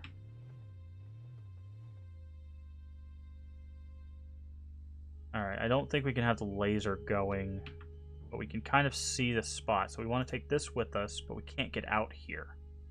Can we? No. We interact. This, we can. Nice. We can interact with this while in the cart. Which makes sense. Because otherwise there's no way to interact with that. It's true, this game does have its fair share of red herrings. Yeah, that's the thing. With puzzle games, if you give them a few things that are just there to exist, they kind of have to start piecing it together. You just got to be careful because you don't want to have a threshold of a bunch of red herrings, because then they're just like, I don't know what to interact with, because that might be important, that might be important, that might be, and they get lost in the shuffle of the thing. Just saw someone force the door open and get stuck in the game. All right, so this needs to go on.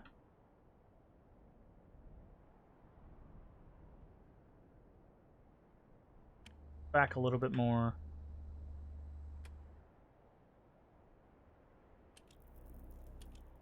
Far enough.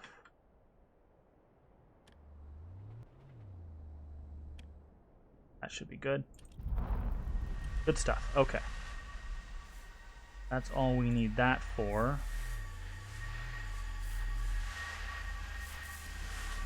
And thank to everybody with their helpful hints about being able to activate things in the carts, because that, by knowing that, we knew we could do this. So.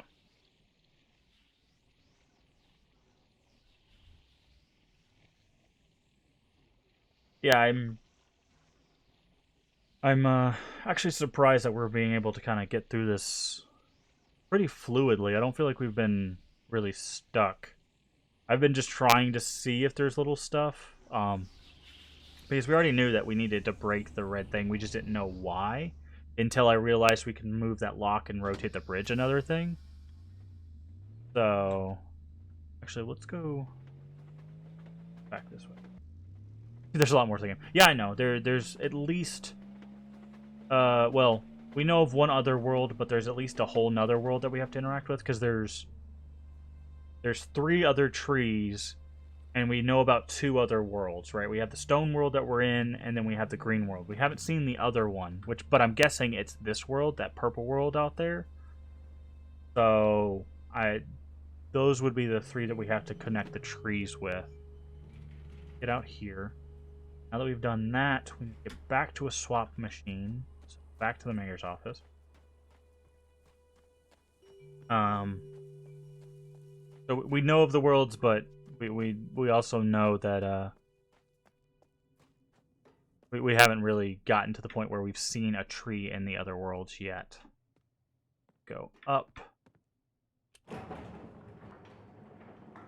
We're slowly but surely getting there. Trees, yeah.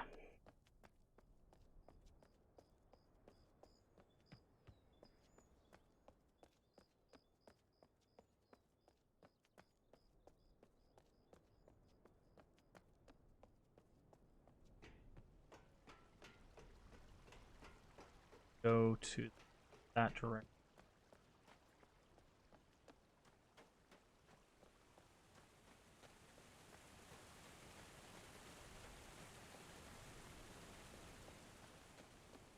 It leads us here.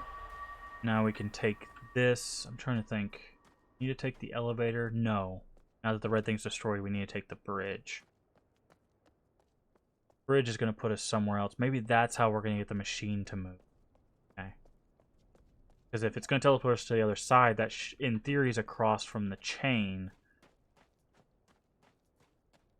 Now whatever's on the other side of that chain, we should be able to interact with and maybe pull that thing out of our way so we can get to the bottom half.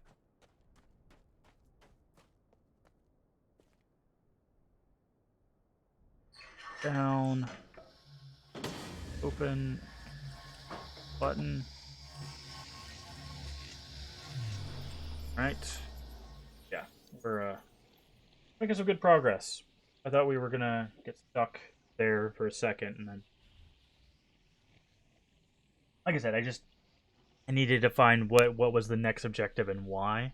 We knew the objective was to get rid of the red laser, we just didn't know why until I saw a big red lever that pushed a lockdown. So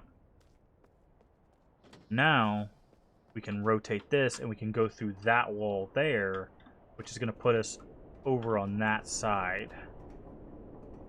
Now we go this way. Yep.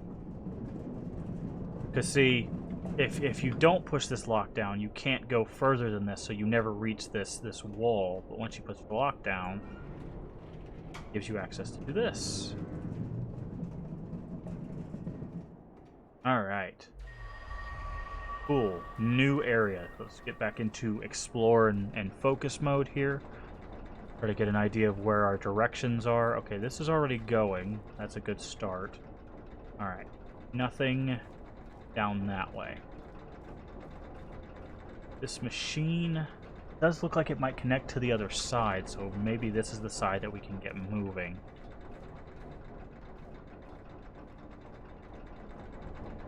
Never understood how that lockdown thing physically works. Which lockdown thing? Oh, it's because it's up by default, so the bridge can't go like this, but once you lower it, it can go over it. That's how the bridge, that's why the bridge can't do what it's gonna do.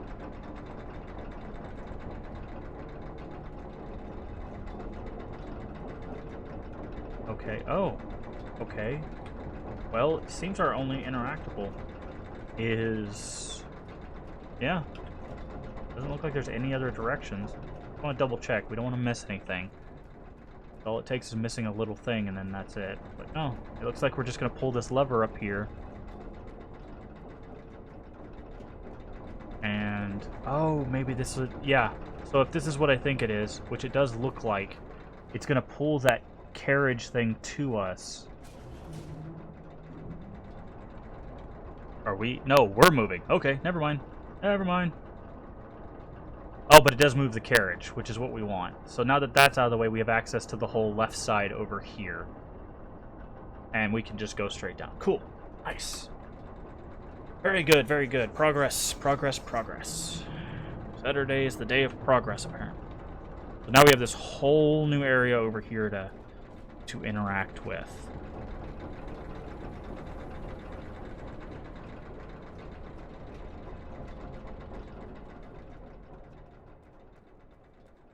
So thank you everybody for joining me on this lovely Saturday. Hopefully you're having a good one. Just as a reminder, we'll be going for probably a couple more hours. It's a bit of a shorter stream today. I've got some moving around I need to do. I'm going to a new location. Also, there's a poll. I will go ahead and link this at again. There's a poll going for what our next game series.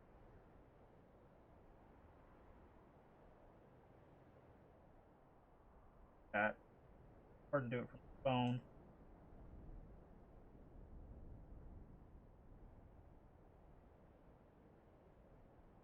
So if you follow that link and you have a Twitter, you can vote on what our next gaming series will be. That runs until tomorrow. Currently, Monkey Island game series is in the lead with 2 votes. I did a personal vote on my Facebook, and I will tally those also on Sunday. And basically, after we get done with the Obduction, our plan is to do kind of a missed game retrospective, because we've finished the series for the most part. And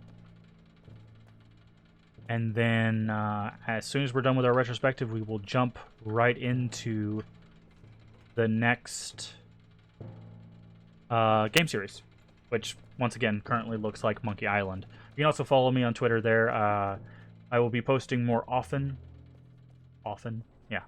I'll be posting more often. I will be posting any projects that I'm working on, any updates on the stream, stuff like that. So if you want to follow me there, that would be great. Or if you just want to vote, you can just vote there as well. Alright, so we've got multiple paths now. We've got straight in front of us, we've got left, we've got right. Go forward first. Okay, we've got second right, second left. Can we get back here? No, we can't. We can get over here. Alright. Seems to be a bit of a dead end. So, I'd be very grateful if you go ahead and vote there for what series we'll play next. Don't be afraid to Google the series if you don't know what it is. I know I put Hexen Heretic up there. Hexen Heretic, for those of you that don't know, is a Doom-like. It's basically like the old Doom 1 and 2, but it's done by a completely different team. Thank you for not pronouncing the T in often. You mean often? Actually, I don't think that's grammatically incorrect to pronounce the T. It depends on the dialect in which you're speaking. But yeah, most people pronounce it often. Alright, yeah, we've got a lot to explore here. Tons to explore. Let's work our way. Basically, I'm going to do a right wall hug. We're going to follow the right side around and see what we have to interact with. Also, I like this purple. A nice shade of purple. Purple is my second favorite color. Alright. Continue our right wall hug. Alright, we've got a small door on the right side. Nobody pronounces the T in soften. Fair. Soften. Yeah, I don't think I've ever heard that. Okay. Is this a shortcut? No, this is a blocked door. Blocked on our side or the other side? The other side. Cool. Good. We have a new objective. Get to the other side of that door.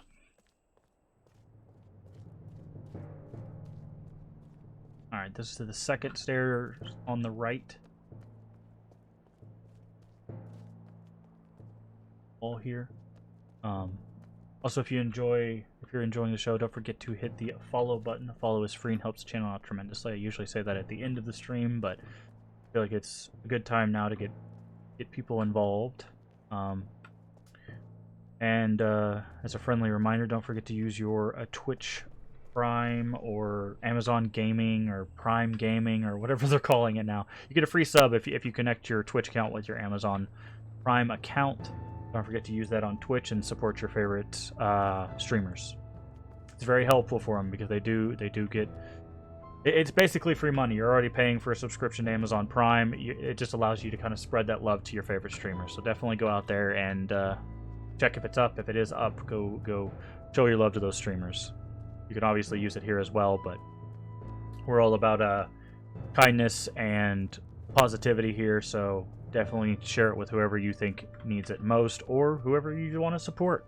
Just make sure you're showing your support because it really means a lot to the streamers. All right, so we've explored basically everything. All we have a locked door on that side. Actually, hold on. I want to double check something. Make sure we didn't miss anything. Check out his OnlyFans. No, I do not have an OnlyFans. Fortunately, no one wants to see that.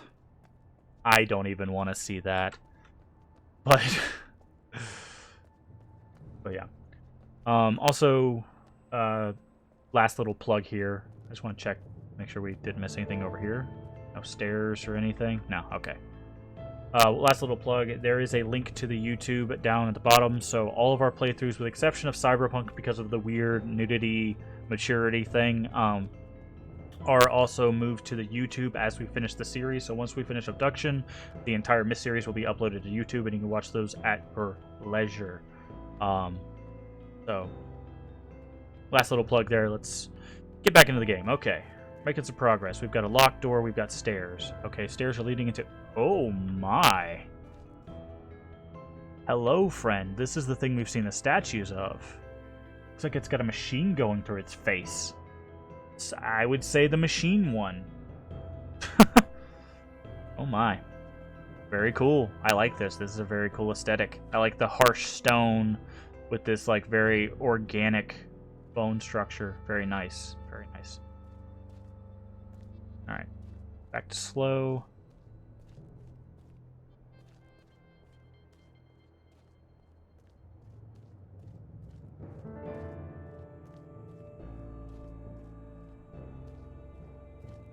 Oh, it's one of the hook things. I guess they caught whatever they were trying to hook. That's why they have hooks on them, though. Makes sense. Alright, so we can go down. Can we go up? No. Does not look like it. So far it's pretty straightforward. The stairs down is blocked. The way we came, so let's go down this way. Also keeping our head on a swivel to make sure there's not a little sneaky little side path off somewhere. Gotta be careful with those. Those will get you every time. Okay, can't go that way. Alright, looks like this is another teleport.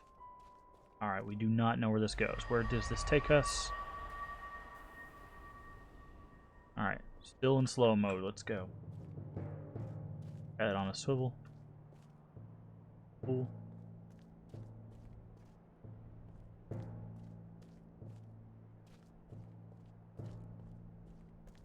Yeah, I feel like if they were to remaster Spire, I feel like this is what Spire would be. I feel like this is just them being like, we want to make Spire but better. Here we go. I feel like that was the literal design note for this world. Was like, you guys remember Spire? Yeah. Let's make a better Spire. Bam. There you go.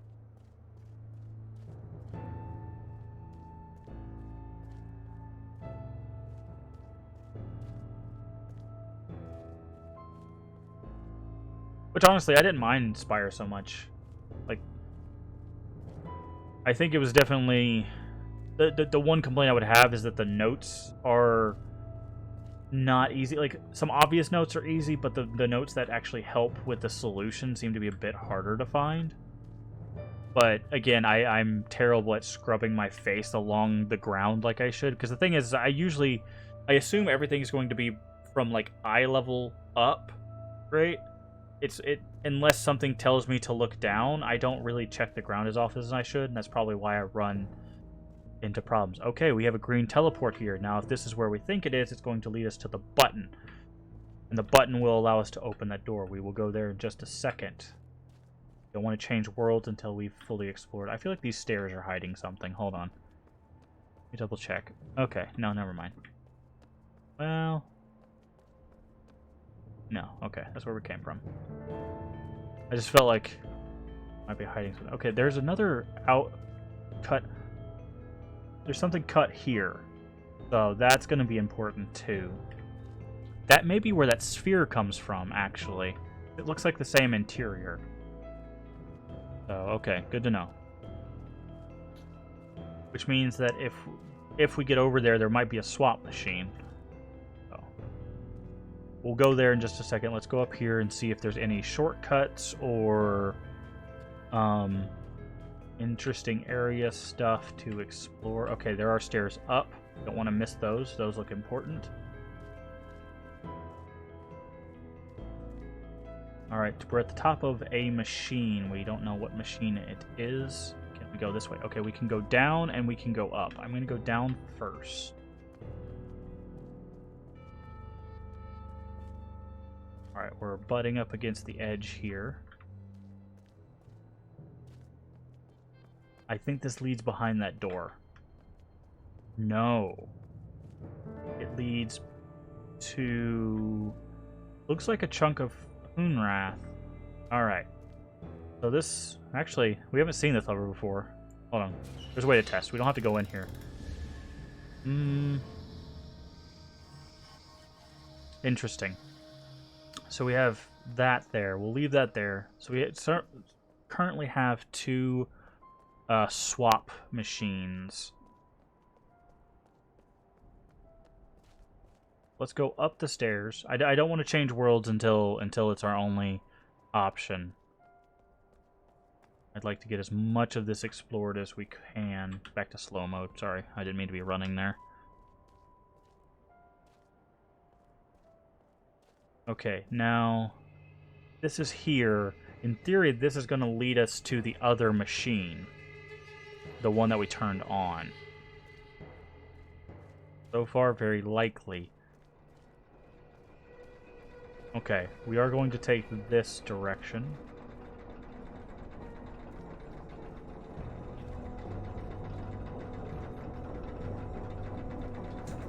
Okay, yeah, so if we take this transport, it should lead us to the place where that ramp comes down, which will be very useful for us because that gives us shortcuts to all the things we've interacted with previously. Alright, that is a dead end. This is just extra stairs. Yes, those were just extra stairs. Alright, time to test our theory.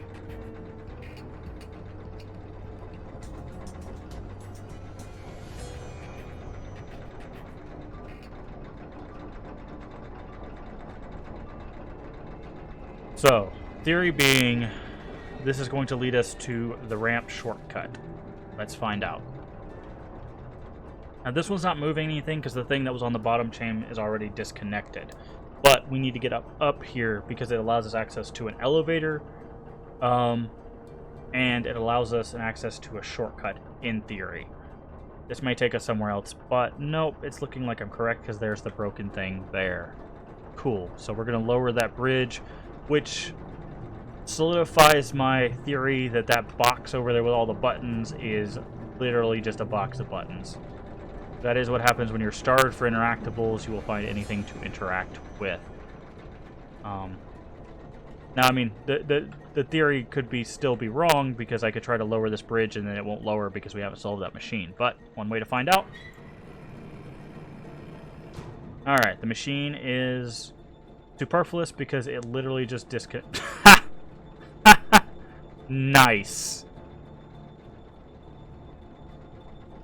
I see what you did. You can't hide this from me, Cyan. I see what you did. It's a counterweight. This giant machine was just a counterweight. Well played. Alright, let's take this elevator. This should possibly take us behind the metal door, but we're not sure.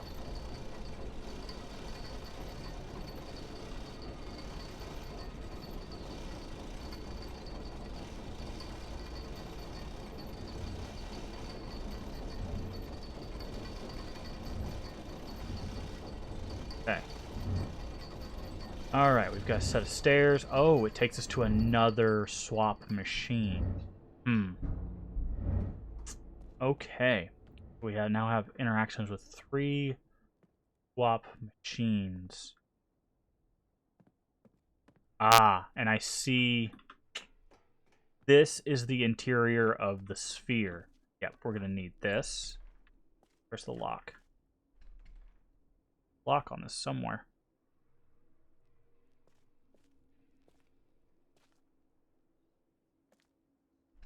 Button? Missing it?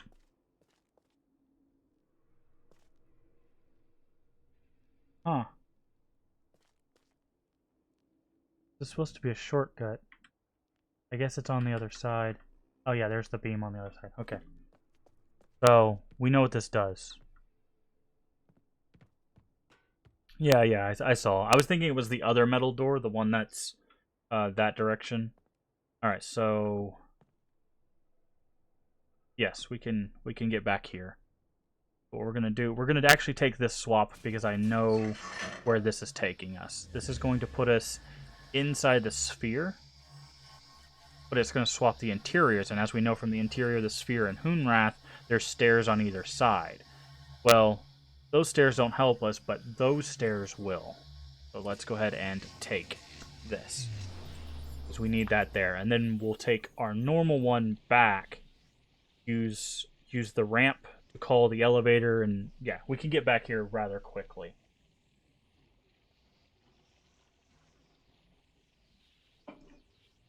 Oh. This comes with a caveat, though. The stairs need to be facing the right direction.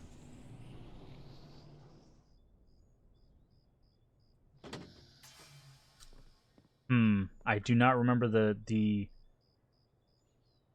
direction we left the stairs, but I'm 90% sure it's wrong. So actually, before we do this,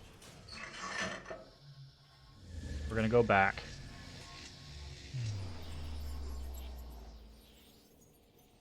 We're going to go back. We're going to come back the way we came, and then we're going to get the sphere. We want the sphere rotated to where the stairs are pointing this way.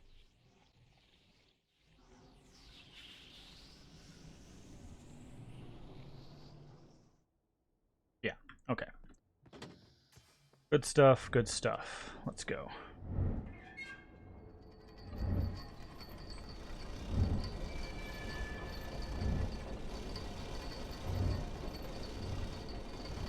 Why not just try to rotate the wooden sphere?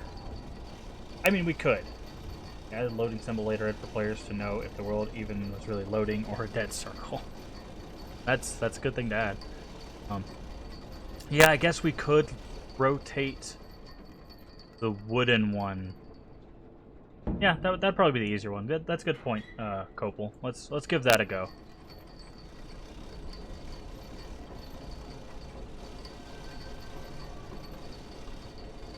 I mean, the reason why I was thinking of getting the stone one in place is because it has stairs to both, whereas this one will only have stairs to one side.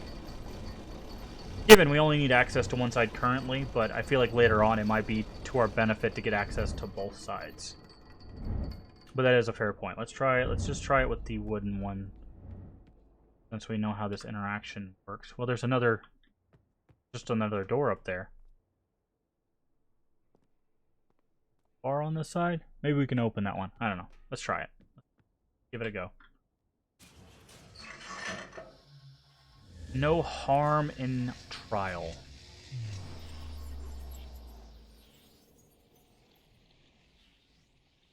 So we want the stairs facing this way, which means we're going to rotate it twice, I believe. Yeah, you're right. Either way works. Yeah, like I said, the reason I was thinking of the stone is because once the stone's in place, we won't ever have to change it again. This one, if we ever want to access the other directions, we'll have to do this over in order to get it there. But yeah, no, we'll try it with the wooden stairs, because this might not work. It looks like it will, but...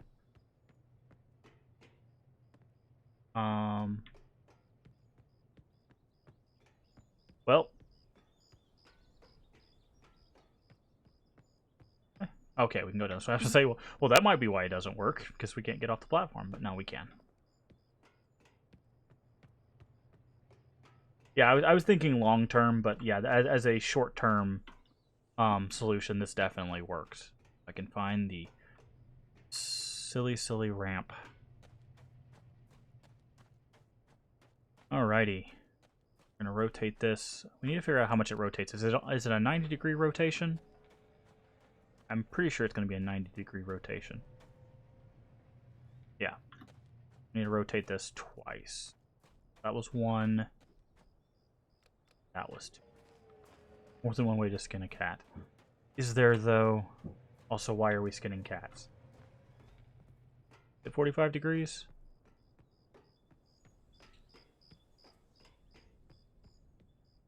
You are correct. It is 45 degrees. Okay.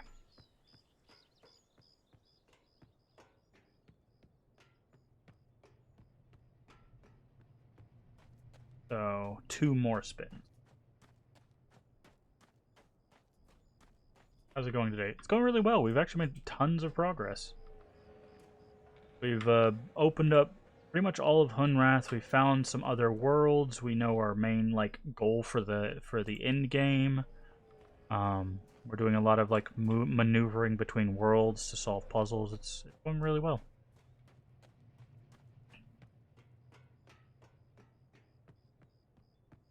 All right, that should be correct. So that does. I don't know. We'll find out. We'll find out.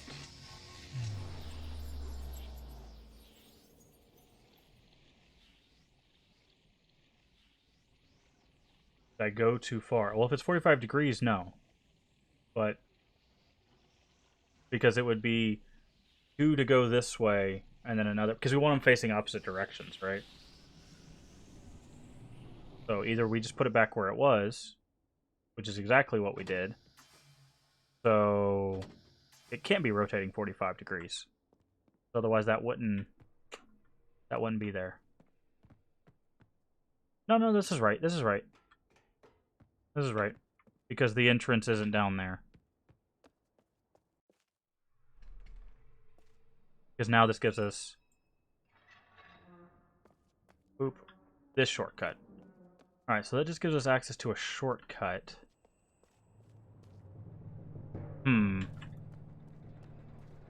So that's... But no, we went the right distance. Because you want it to go 180 degrees.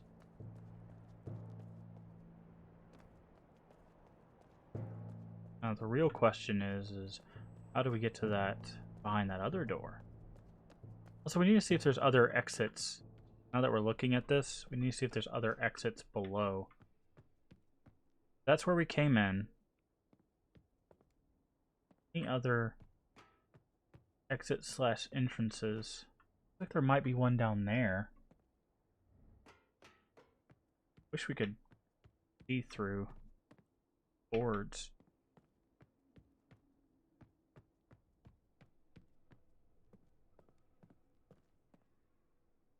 Okay, is that where we came in? Yeah, that's where we came in. What is this way? There are 3. Yeah, that's what I was thinking. Well, we haven't seen the third, but we definitely know of 2. Is there another one that way? Looks like it. Okay, so we need to do another rotation. We'll do another 2 rotations technically because it's 5 degrees. This is why you guys said we would be seeing what my loading time is. I get it now. Yeah, if this had long loading times, I could definitely understand how people would get a little antsy because you have to do this quite a few times, actually. Because it's not just this puzzle, but like the other worlds and getting to those worlds and then coming back. And so, yeah, I definitely could see where this would be a bit irritating with long load times. Go.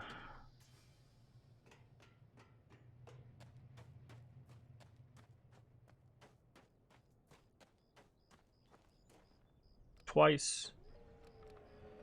Wonder if that'll work.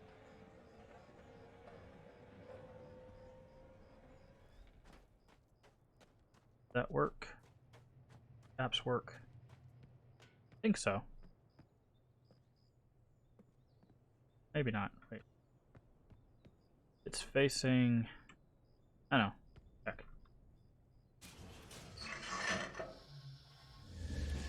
Wasn't sure if 2 consecutive taps would rotate at 90 or if it only registers 1 tap at a time. If we're off by 45 degrees, we know it doesn't register multiple taps. It was a bit of an oversight not to have that, but it also makes sense because you don't want a thing to just perpetually spin.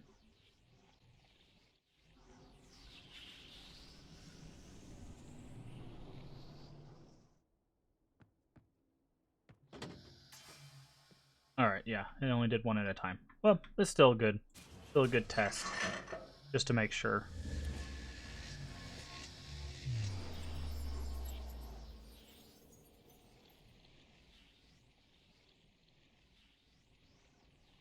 Trial and error.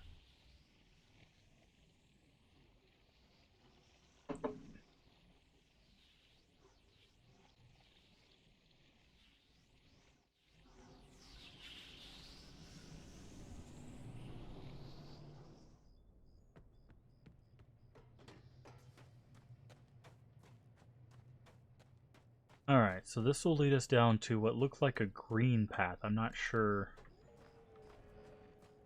Not sure what exactly down that way, but I'll see.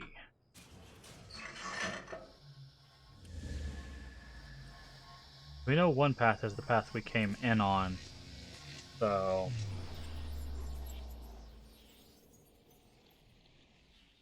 that means there's 2 other paths we need to interact with.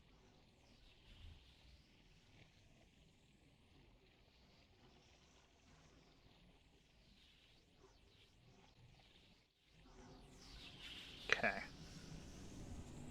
Yes, this is the green path. Go ahead and explore down here. Looks like we're in the hive of the beetle creatures. Okay, this is also purple, which leads me to believe that this is going to be on the other side of that metal door. Oh my. What we have here? Okay, so this is their planet. Huh. So, is that Moray? I believe is Moray, the beetle planet?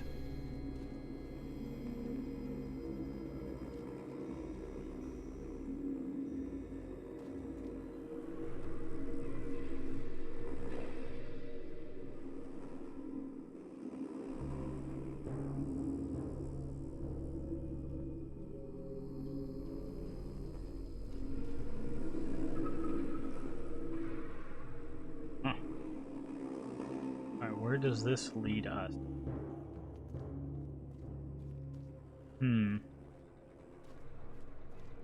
Interesting.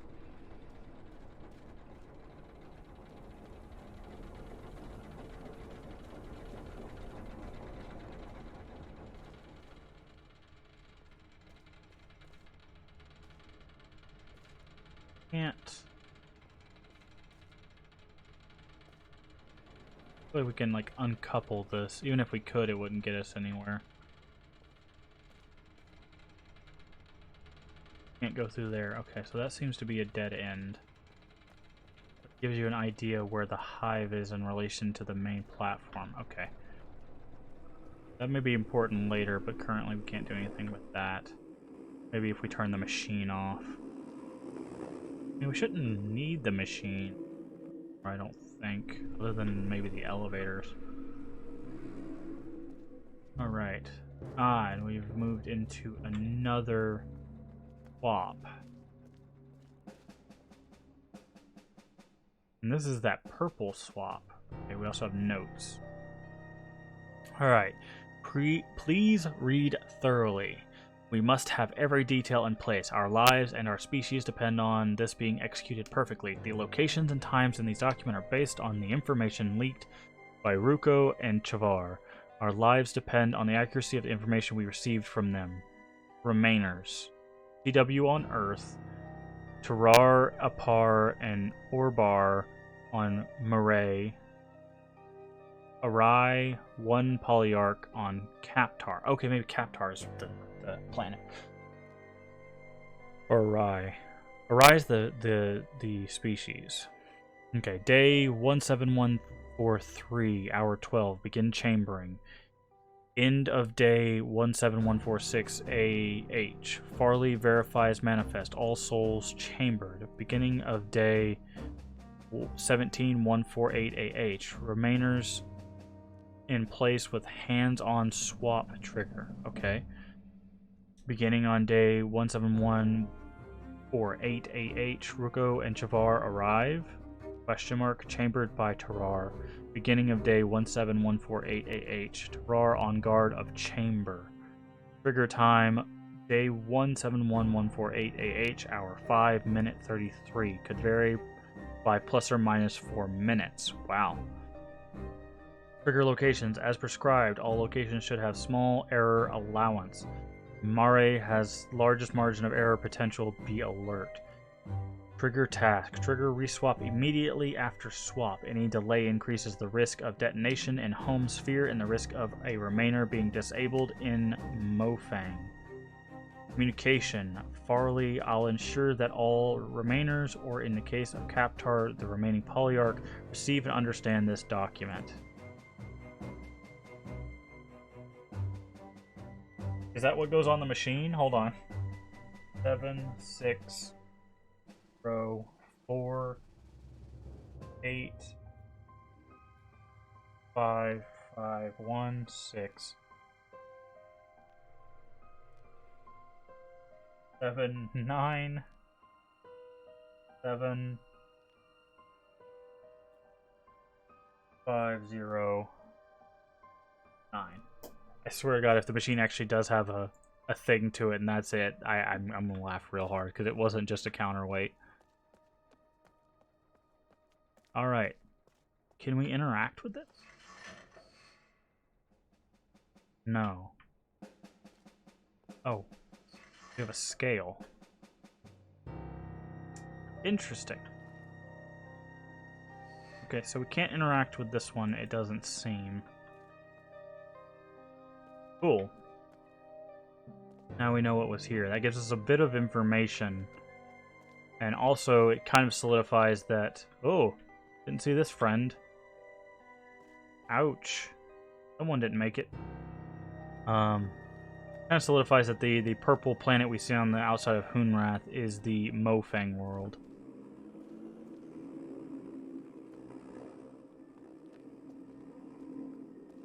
So... we'll check down here one last time to see if there's a shortcut or something we missed.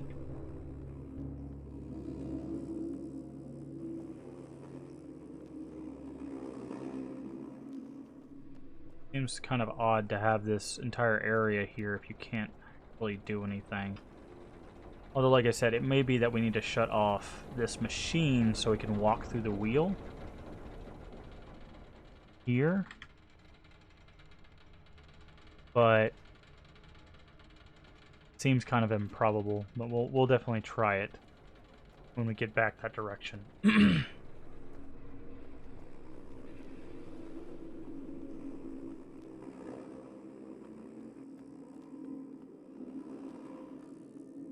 Because now we have a shortcut as well. Not that way.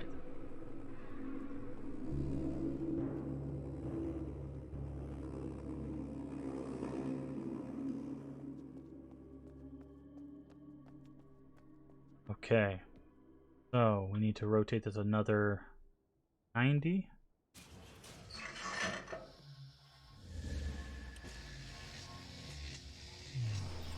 See if that's a new direction. And another 90 to see if that's a new direction.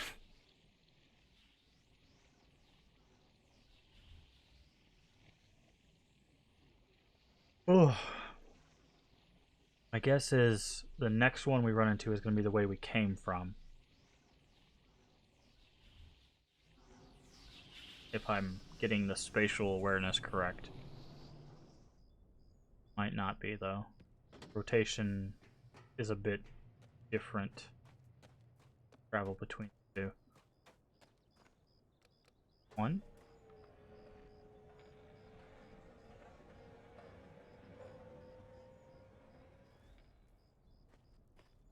2.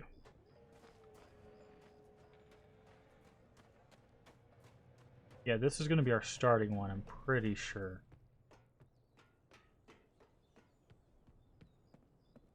Which is fine. Because that basically what that tells us, and before we go in there, is this 90 degrees is the green. This 90 degrees is the starting, and then this one over here will be something different. Oh. That's all good information to have, just in case we need to use it later on.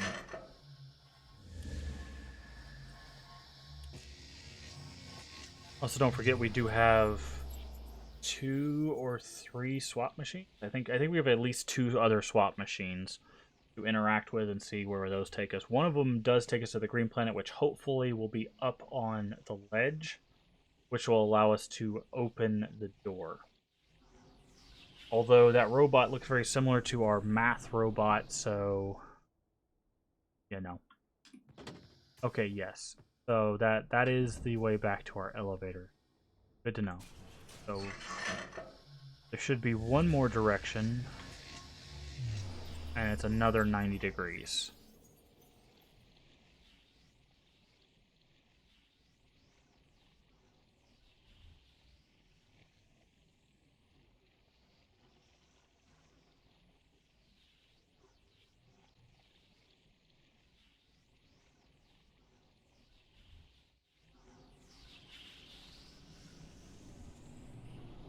Nothing in play here.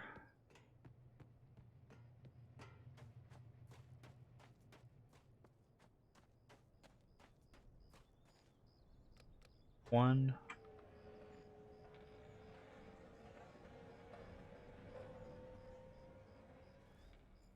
And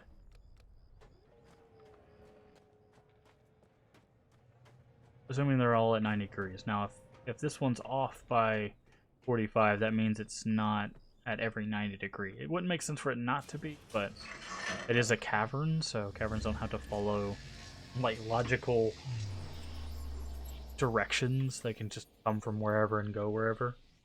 Really? So assuming this is correct, this should be a new direction as well.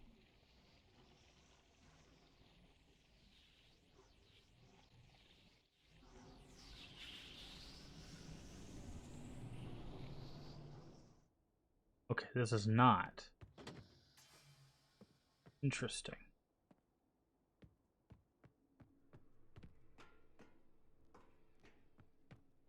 That means it might be on one of the 45s.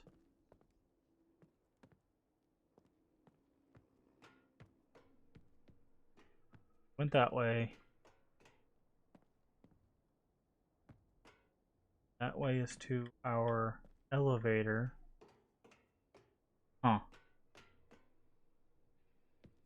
But there's 3 directions down here? Cyber?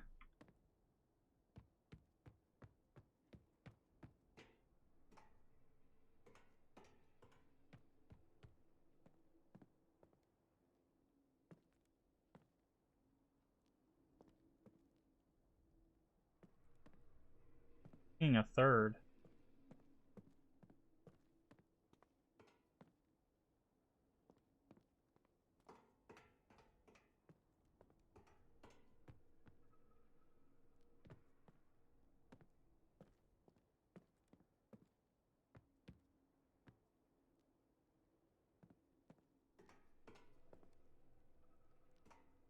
I'm not really seeing a third there.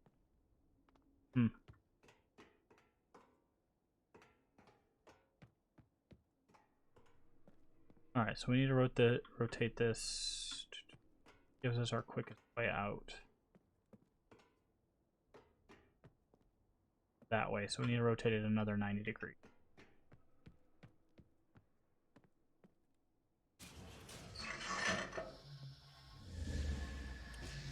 And then we're going to go back to the other paths and start taking the other swap.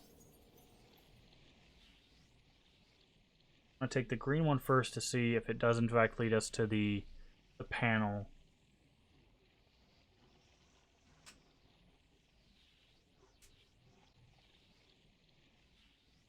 That allows us to access the green area, because I want to go ahead and knock that out if we can.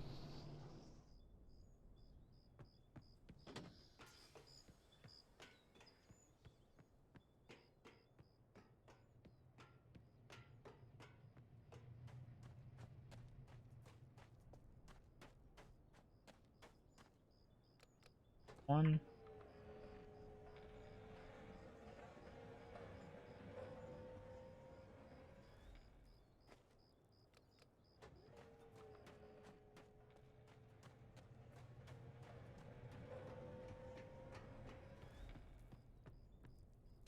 Pull the lever. Push the button. Very interesting, like, movement away from, like, oh, it's books that we use to teleport to, it's these seeds that have this connection between worlds. That's a very interesting idea.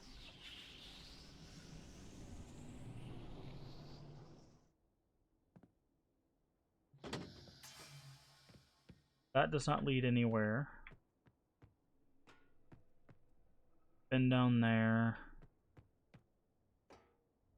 Been there, that's where our elevator is. Yeah, I don't... Third down there. This should lead us through the shortcut. So if there's a third down there, it's on one of the 45s. Okay. Now we're gonna go back this way.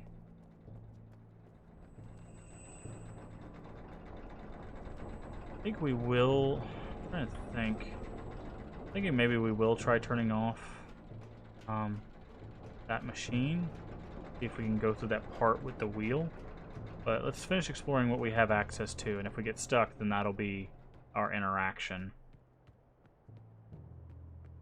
Because it's not that hard, we just go to the side that we're about to head to anyways, and just disconnect it.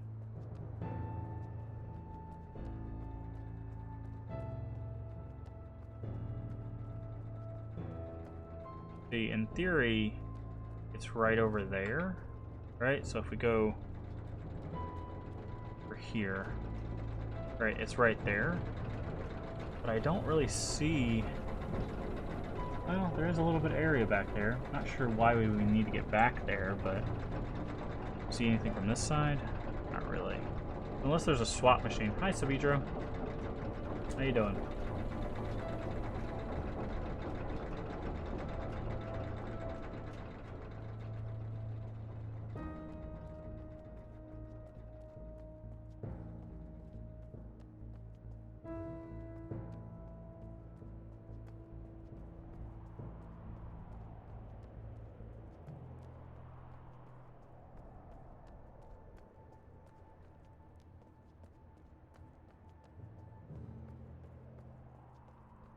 Oh.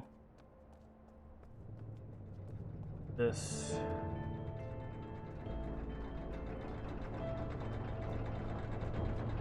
I wonder if we can use this machine while it's up here. That would be hilarious.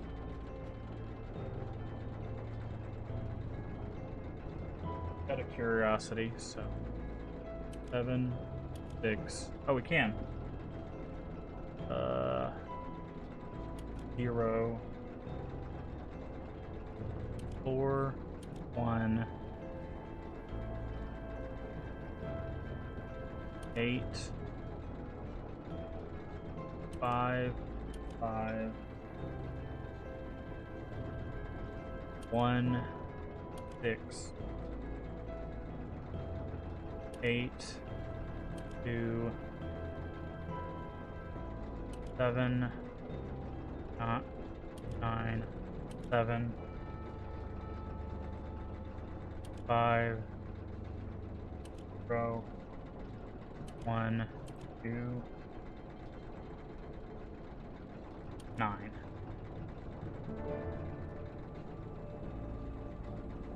These are to type it, and if you log it to point and click, that's fine. Enter. Whoa! Oops. My bad.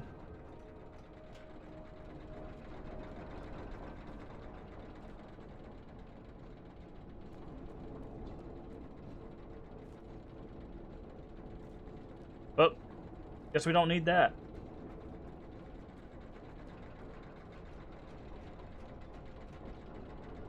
Alright, where were we going? Where was I going this way?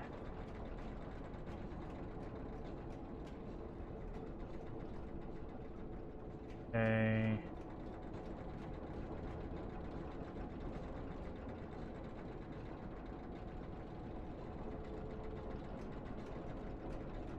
I don't remember why I was going this way. I need to get to the other swap. Are those? No.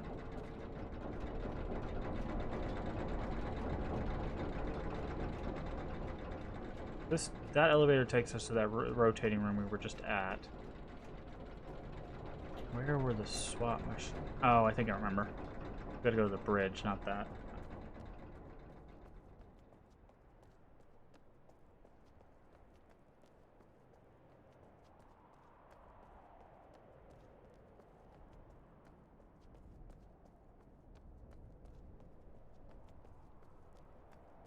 No. Wait. Bridge just... No, I was... Keep second guessing myself. I do need to be there because I need to take the lift back across. That's what it was. I was like, wait, no, there's a reason why I came up here. Because if we take the lift back across, because this was a shortcut. Well, that elevator gave us access to a spinning room,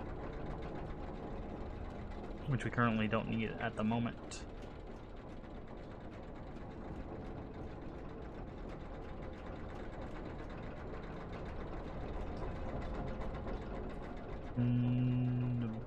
Lever, there it is. Got the lever.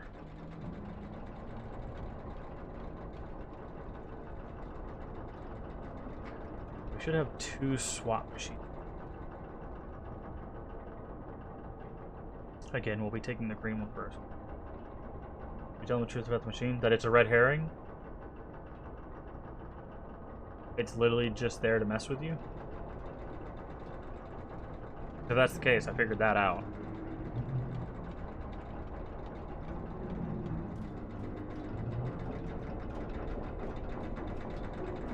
If you tell me, oh, it's needed for a specific ending, well, that's unfortunate, but...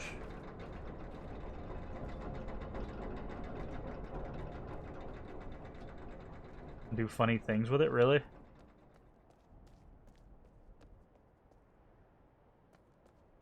Okay. Where we want to be. Have clear direction. Back if it says something like engage in a meaningless task in Russian. Yeah, that's what I figured. Like if it was important, they would have translated it.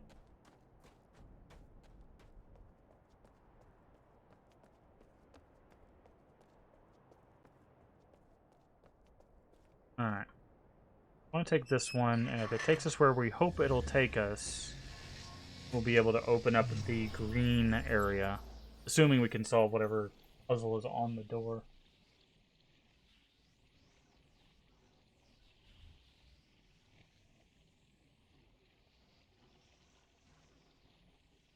You put certain codes, you can go and view Easter egg pictures on a slide projector in Farley's house. Oh, that's kind of cool. Ah, yes, this is exactly where we wanted to be. Okay.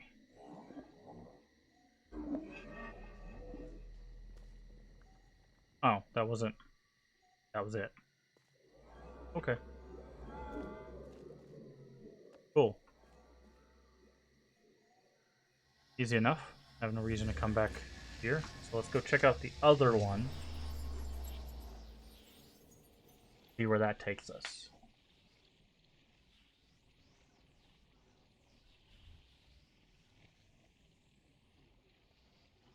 Uh-oh. I dropped something.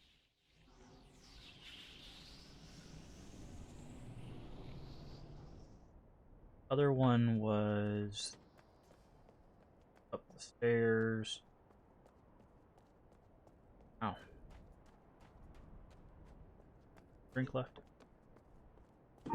No. Swap machine. Bringing and seeing Easter eggs is way too complicated. In Obduction, I never saw them all. That's fire. I definitely understand that. Okay, let's go back. Oh, where the heck am I? Oh? I'm trying to jump with spacebar and it takes pictures. Thanks. End game? Hey. Well, we probably know how to fix this. Settings. Controls. Point and click. Resume game. Here.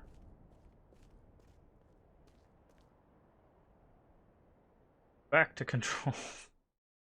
I think so far that's the only issue we've really had with this game is just sometimes we get stuck in the weirdest bit of geometry.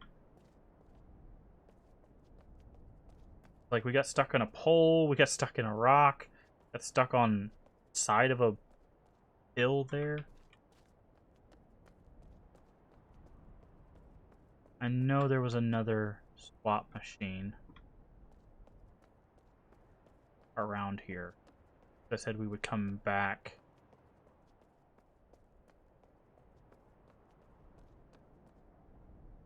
Or what? No, maybe that was just the sphere one.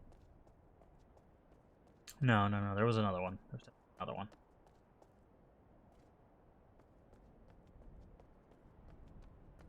If not, well, we can go make some progress in the green world then. I haven't found the blue world's tree. Ah, it's this one. That's what it was. Yeah. I remembered. Done remembered the thing. Here we go, because we didn't know where this one was going to take us.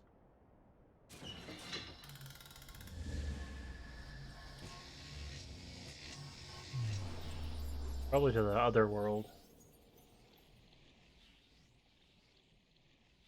Although the rock formations look very Hunrath.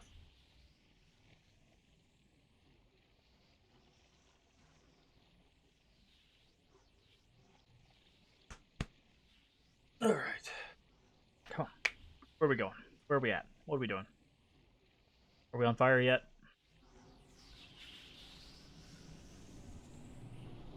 Where are we? Aha! I think I know. This should go behind that door on the near the waterfall.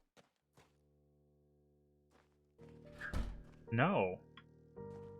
Oh. Okay. Cool.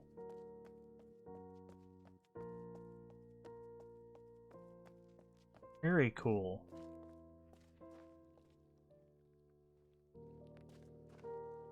Not at all where I thought it would take us. Ha! Samurai squirrel.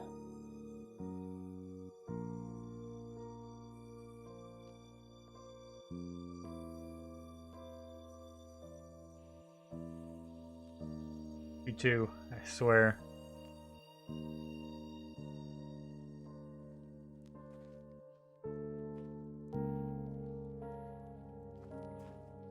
Hey look, it's the Ark of the Covenant.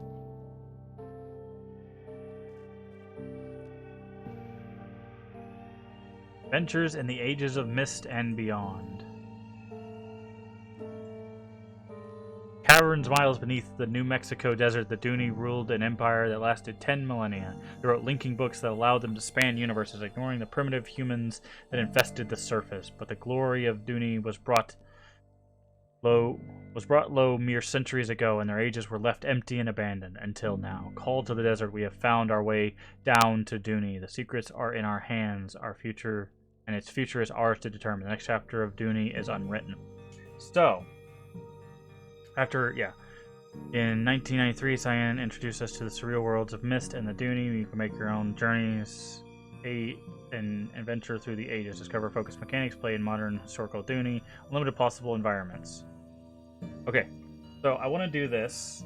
This reminded me. So it says the next chapter of Duni is unwritten. So our playthrough of Uru ended with a bug that didn't let us see a screen. Because we weren't. I figured it out. It basically, when we climbed to the ladder, because we were in first person, it wants you to view that scene in third person. So because it had to switch between the two, it kind of bugged out. But I did find. Hold on, give me just a second.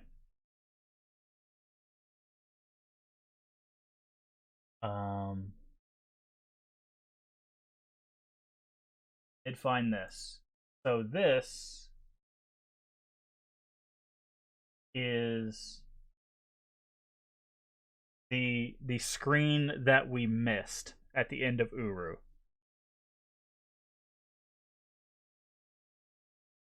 So there is that. I thought that would be a nice little thing for the people that were watching Uru. So that's the screen that bugged out on us.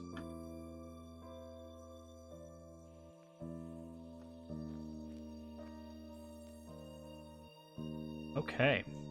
Arai Larval Notes by CF. Takes about 3 to 5 days for a single Arai larvae to change colors after being moved to a new surface. Pulsing stops immediately upon removal from Captar, induced by polyarchs. Cloning has been extremely easy, like potatoes easy. Okay, sure. Organics, plant fiber, yellow, bone, light yellow, Arai, encrustment green. Metals, gold, pink, copper, red, orange, titanium, orange, silver, red, aluminum, red, orange. Tech, Mofang Tech, magenta, Villain extrusions, near white. Stone, granite, Captar, teal blue, sandstone, Hunrath, light blue, soarstone, Mofang, deep purple, shale, Mare, very light blue, and polyarch pods, always purple. To do. I'm curious about the effect of combining various base surface. Still a bit odd experimenting with the life forms. The light they may emit is handy given our limited supply of diesel fuel. I think this was written on like a handkerchief.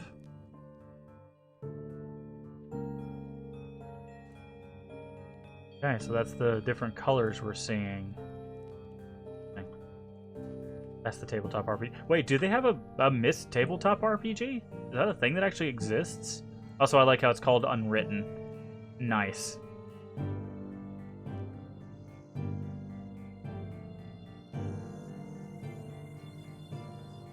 Like, does this actually exist? Because I would love to see if I could find a copy of it. That'd be actually really cool.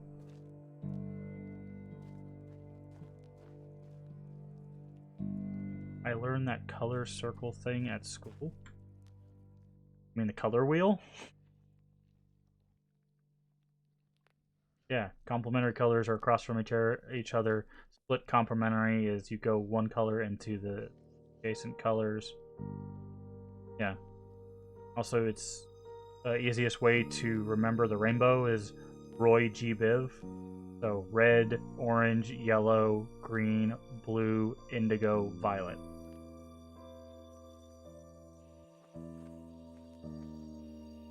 Also, I really hope this is a thing because I will try to find that. If I can find this and it's real, I will definitely show it on stream.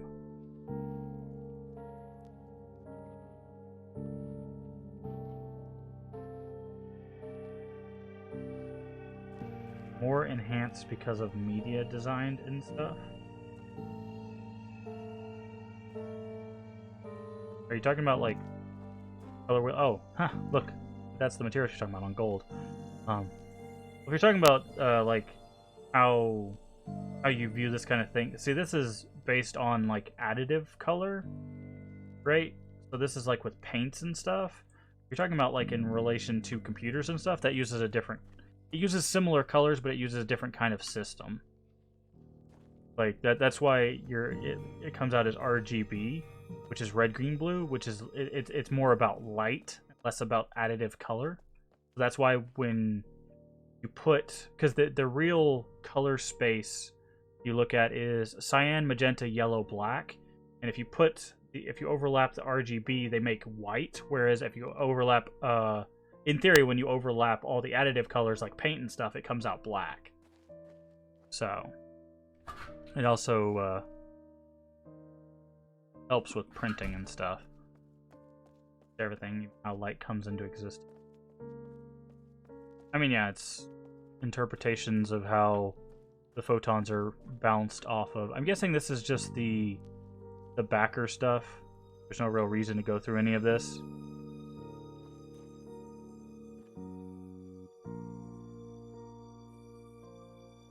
But yeah, light and additive color, they interact differently, which is why we have to reference them differently. I don't know if this room is actually helpful to us in any way. Maybe this paper is like the one thing that we need. We take a picture of stuff. Oh, we can. Well, it's zoomed in. There should be a mist book somewhere. Yeah, we found it. It's right here.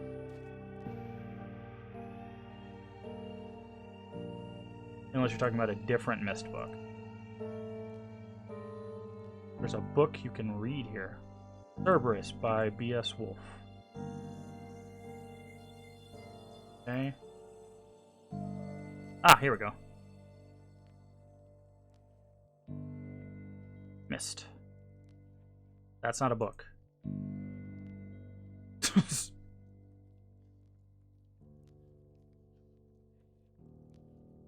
That is like the interiors of an arcade cabinet or a computer.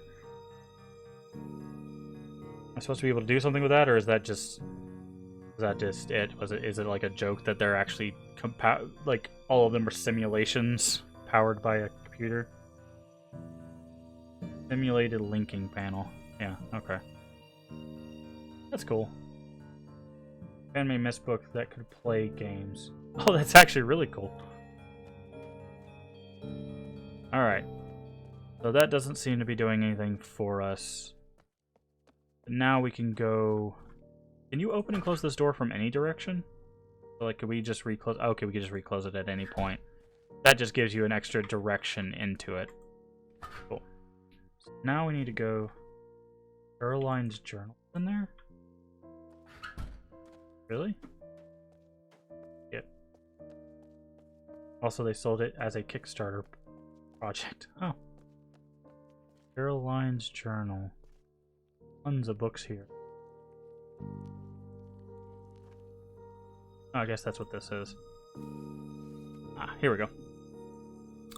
15997AH. The Villain. I can't find the words. It's such a foreign life cycle, or perhaps not. They launch themselves across the expanses of space, preserved for eons, until at last their technological arcs can come. I think it's supposed to be home. Oh no, can hone in. That's correct. Can hone in and carry them into a new home. I was transposing those two.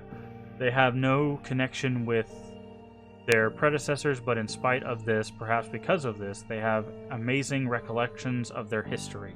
Their stories are epic, reaching back through the eons. Unlike many of us who were abducted, they were abducted as a whole. Their scoop moved an entire facility that was about to be annihilated. They had come to believe that they, perhaps more than any of us, have deeper understanding of whatever this strange system is that we found ourselves in. Cyan took his IT and kickstarted it? Wow. 16,333. I need to write this down. We buried Ji Eun today. This place never really agreed with her. Kept to herself, mostly depressed and downcast. Anyway, I digress. I stayed after the the brief words were spoken, I was the last to leave. I wandered to the dome, as I often do, and looked out at the undulating Saurian weirdness beyond the cell wall. There we go.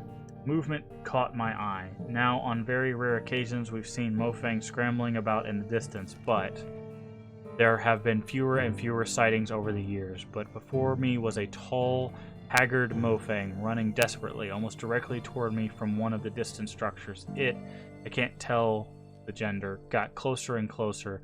I thought it would see me and stop or turn around or be curious about the strange dome and our world inside it, but it continued running quickly, almost directly to my position. I was frozen in place with curiosity until my reflexes took over at the last moment, and I leapt out of the way. Rather than hit the dome and fall backward or come through to Hunrath, the dome flashed its familiar tone and the Mofang vanished. I was stunned for a bit, but I retrieved my wit and stepped into the dome. Stepped in the dome myself to quickly get to the other side. After getting through, I immediately turned around and saw the Mofang outside on the other side of the dome, still running away from whatever it feared, but as if it had no sense of passing around the dome. So that's just the reference to that teleportation mechanic. As surprising as the event was, it did serve to settle a few things in my mind. I always wondered how no one on Earth noticed what had replaced this chunk of Arizona we have here. 16,772. I've got to vent. Again, there are those who argue with me. Over and over, I demonstrate that in almost every case, whatever the process was that brought us here, it occurred at a pivotal moment. They tell their stories, and they still can't admit that the abduction actually saved each of us, all of us. What is it in human nature that grasps so strongly to the past that we blame our saviors for stealing it from us? Okay, just one more vent before bed. If each of us was individually saved from something, then maybe all of us were corporately saved from something larger. Can we really be sure what's left? And this. The arrivers come from various places and times. Sarah got there almost 15 years ago from the year 2055, and Uziel got here 2.5 years ago from 1942. What does that mean? Time here is shuffled and chaotic compared to Earth. What state is Earth in right now when Earth is right now? When is Earth right now? 16787 AH. 3:15 a.m. and I feel compelled to journal this craziness. After spending most of yesterday meditating with Arai, and then most of the evening discussing the nature of these worlds with CW, I had just a sip of infamous Hunrath hooch and collapsed in my chair. Wow.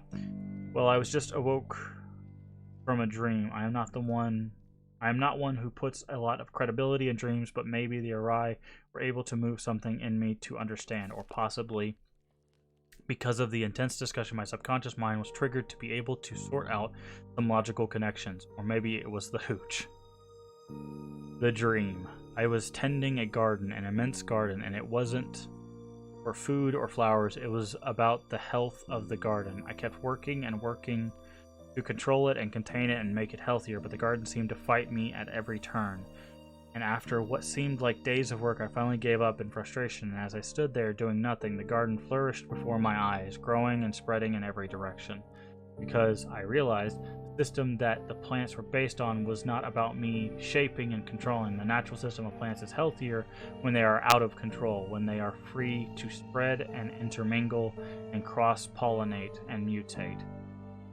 Now, from a human point of view, it may not provide what I want. I get smaller fruit and smaller flowers and untidiness, but from the point of view of the plants, they grow stronger and much more resilient and resistant. The more they are scattered, the higher their odds of surviving. Now that I contemplate, I realize that even the individual plant/seeds may not appreciate the benefit of what's happening. They are torn far from their origins, forced into situations that seem extreme, possibly even destroyed by these new environments. But for the seeds that survive, now that's where real growth, strength, and abundance comes from. So beautiful and terrifying. Beyond the beauty of it all is a system and structure that defies understanding. Okay, What if this is all a natural process? There are signs of something behind it all, but well-hidden signs. So, well, if I look at all of this, the cell, the tree, the water, the seeds, the hub, the health, even the abduction, well, there seems to be a grand system or plan. The plan doesn't take me into account. It's unemotionally intent on the health of something much bigger. That may hurt my feelings, but, well, what am I in an entire scheme of the universe? I have no idea what, if anything, might put this process into motion, but that is irrelevant. Tomorrow I talk to CW. He could be swayed from his battery plan.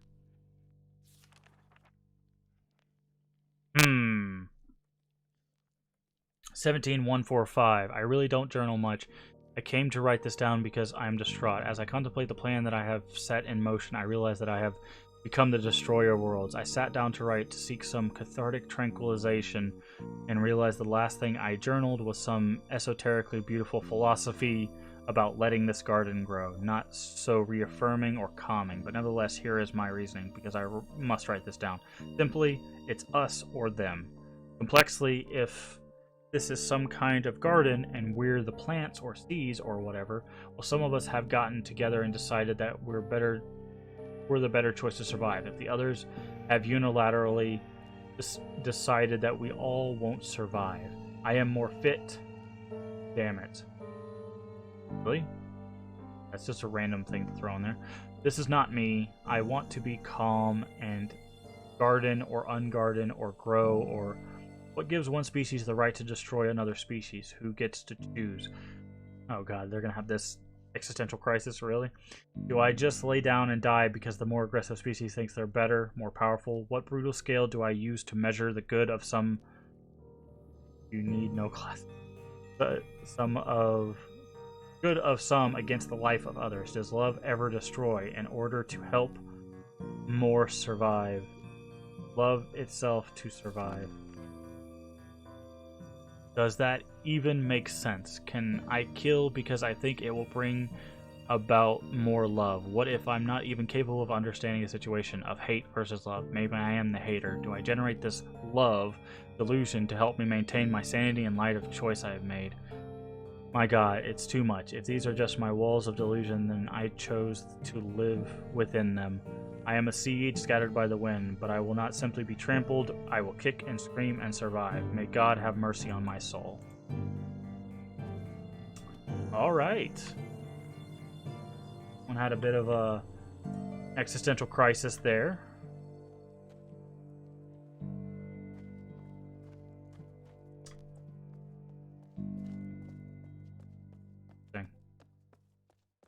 Although I don't like the idea of CW's battery plan. Okay. Here's the quickest way.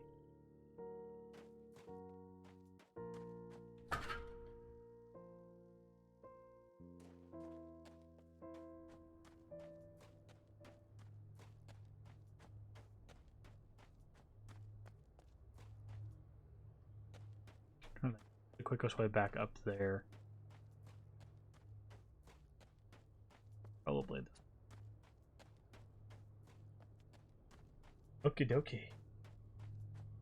Little reprieve from all the teleporting and world jumping.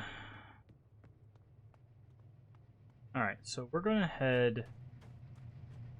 I'd like to finish the blue world, but I'm not sure where it wants us to go to next. We haven't seen the tree. I think if there's a way for us to do somewhere we haven't been in the blue world. I mean, obviously there is because we haven't found the tree in that one either, but well, I guess what do they call that place? Kaptar? I think that's Kaptar. That's where all the beetles seem to be coming from.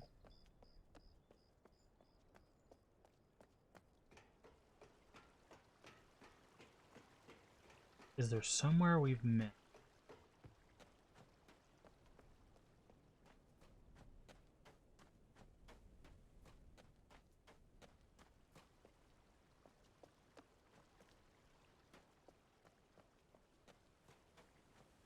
feel like there is like one area that we haven't interacted with.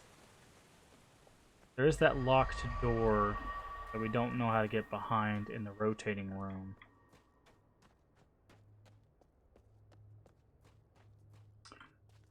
Also, there's the potential to be able to go through that wheel. So if we stop that wheel moving, that's going to be our goal. You got down to the hive area. I did, but seemed to just dead end. So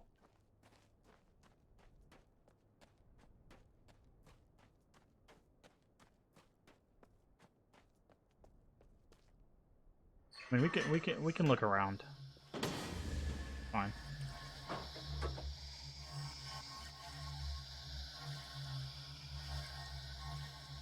On, please.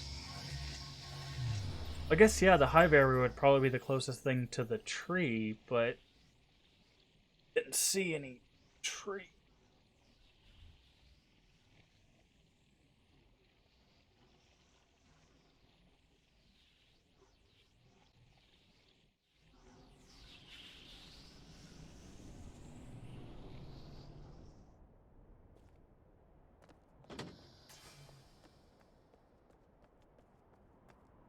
I think what would be our quickest way?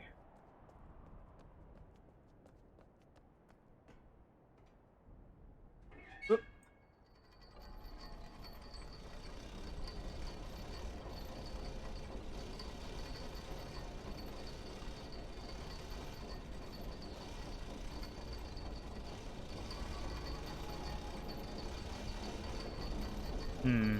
Yeah, so we've got one door.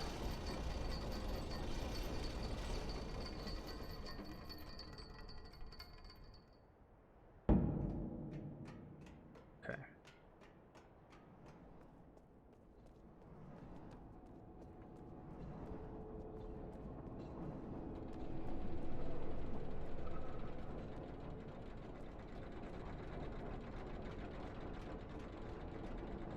Can't call the elevator back from this direction. I think it's the same thing with this. Yeah. So if we want to do those, we have to use the swaps to get there. Well, we can get there for that one without a swap. Gotta get back to the shortcut we opened.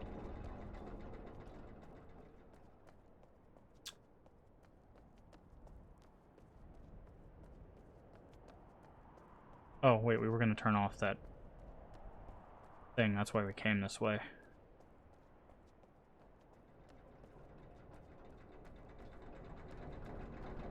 We know it's the bottom one, so that's good. Don't think this is it, but it's at least worth a try. There we go.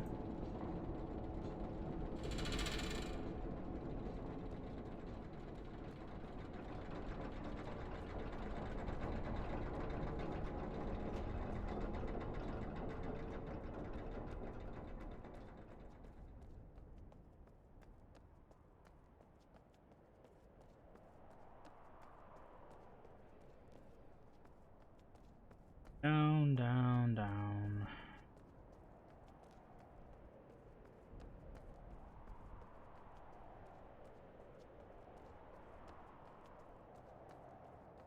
Okay. Shortcut we opened up over here. Now this machine has stopped, which means that wheel that we saw...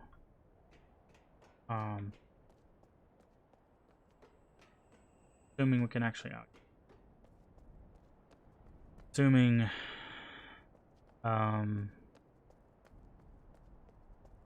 Wait. We're here, right?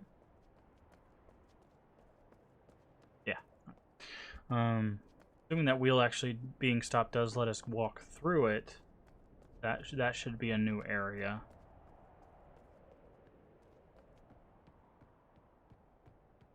If not, then bit of a spot.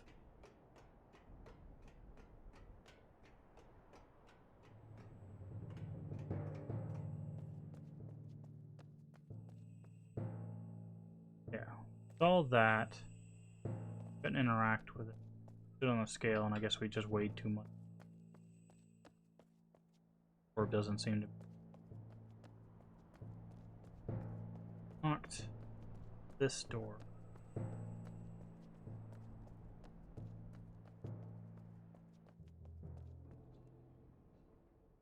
Hive is that way, so if we want to get there, we'd have to rotate it way around. Check some stuff, though.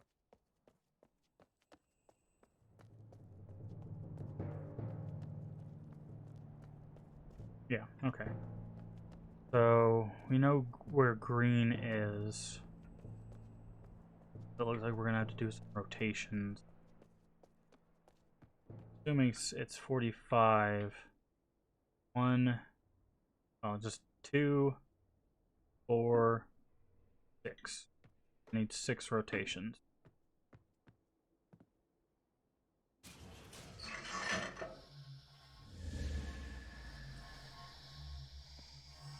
No. Wait. We'll have to see how it rotates. If it's rotating like this, yeah, there should be 6 rotations.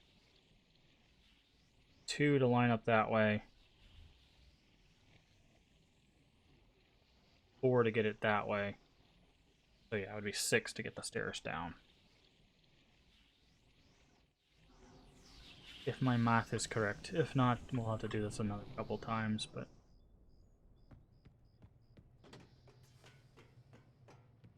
I think this swapping is annoying, just wait. Thanks. I mean, I don't think it's annoying. I can understand why people got kind of upset when they had long loading times between the two. Oof. Probably spending, 30 minutes just doing this one swap,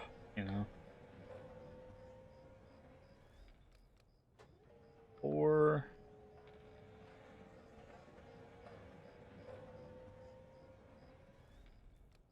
5.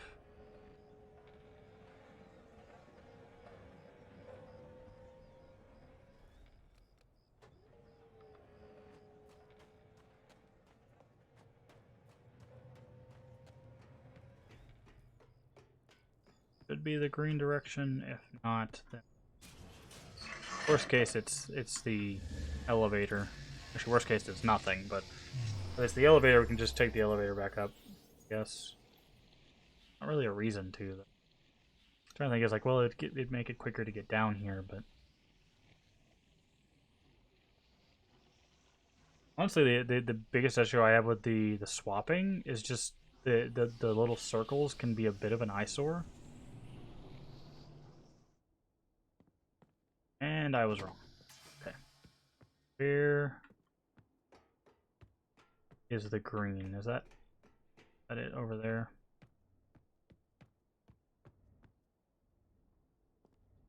Green cave. It's complete opposite direction. So I rotated way too much. It needs to go back 4. Yeah, I rotated way too much.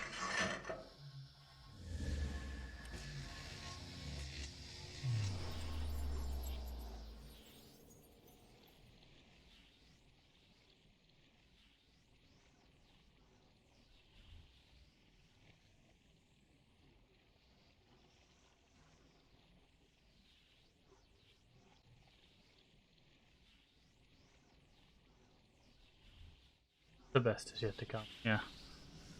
So I'm catching. I'm gonna do. Problem is, I don't want to do 2 and then have to go back in and then go do 2 and then have to go. We'll do 4. Should be 4.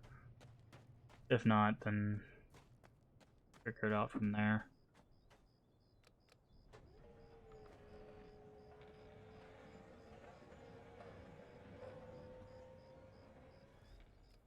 Two.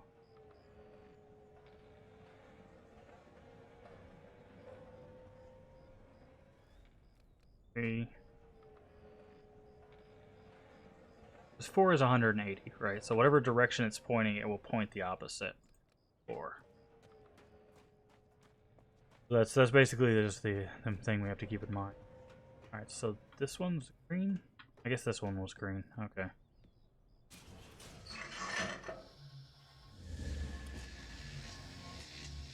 Yeah.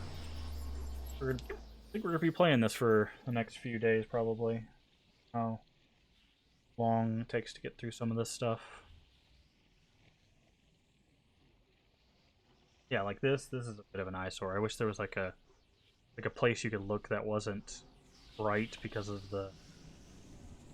So what's the objective now? The objective is to get down here to the hive.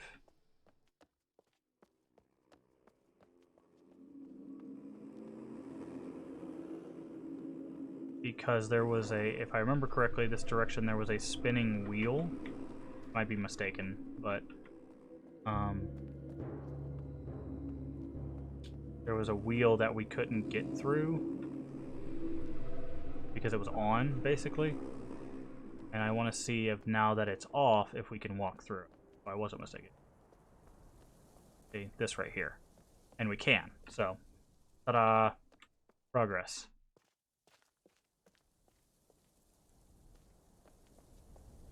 And this leads us to the tree. There we go.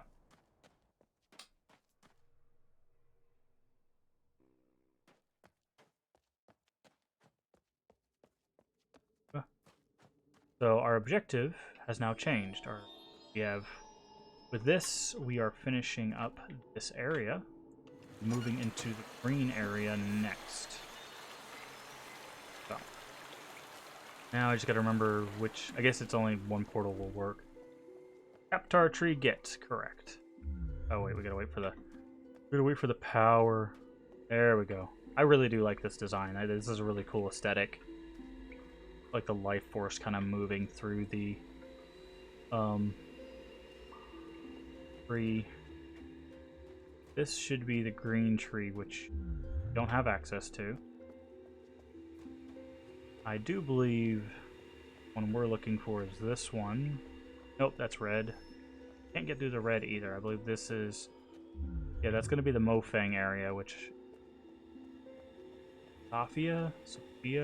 Ro... I don't remember. This one we can get through. This leads us back here. Great. So, we have one of 3. We have 2 more trees to get, and we know how to progress towards another one.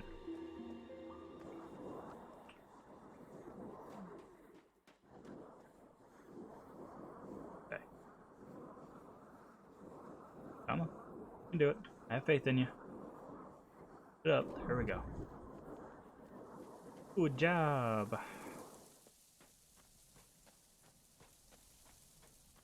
Aptar complete. Now we need to... I think the way...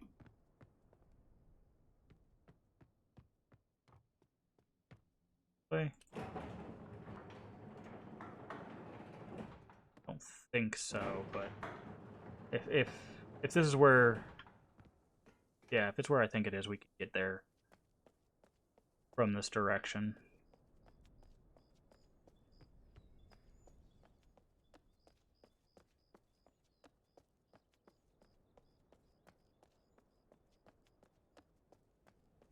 Yeah, we just go right through there. That's where we came from. Good. Across here, down this way, and then this is the entrance to the green area. That Obduction is really more a game for mainstream puzzlers. How so?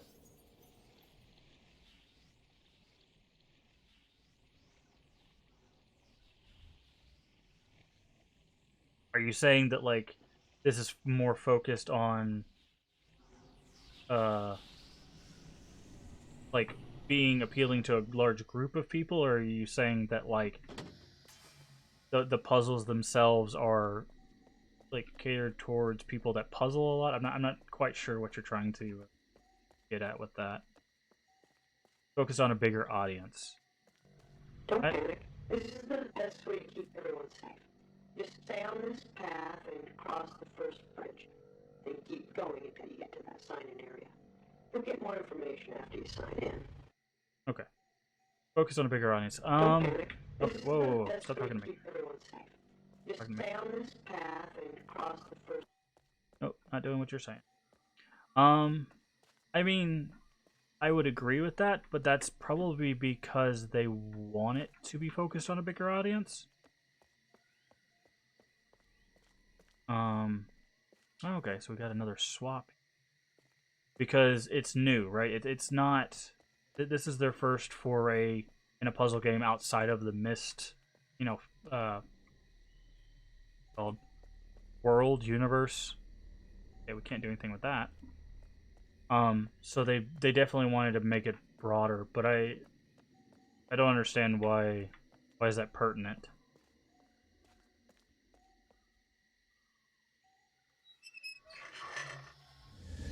No, I'm not saying it's bad. I'm just interested why you're pointing that out.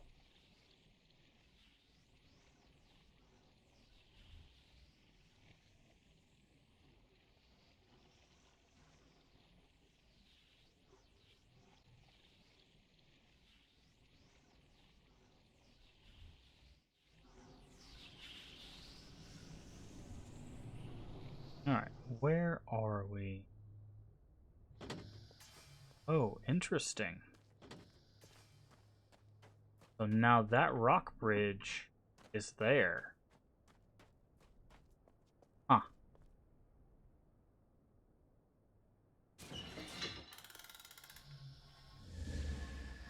What is mainstream?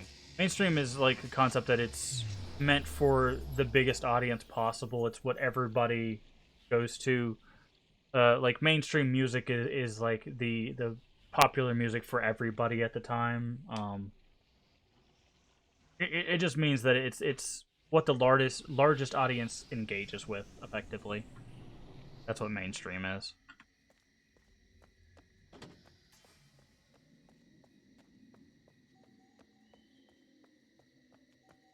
Now there should be a rock bridge over there.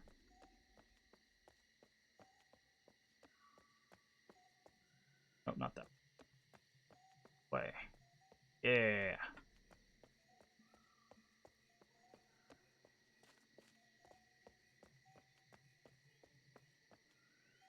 Okay, looks like we have 3 directions. We've got a left, we've got a forward, we've got a right. So we're going to continue our goal of kind of scrubbing our face along the right side and working our way. Won't take any other swaps. Okay, we do have a bridge here. Good start.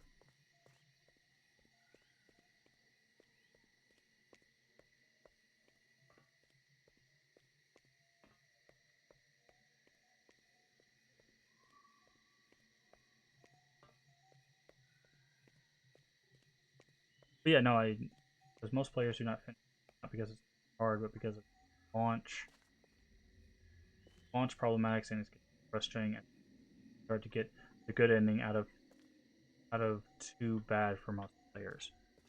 All right, so this is some sort of... Can't use this because we haven't shut off the red beam, so that's good to know. Yeah, being difficult to get the good ending is probably a little frustrating.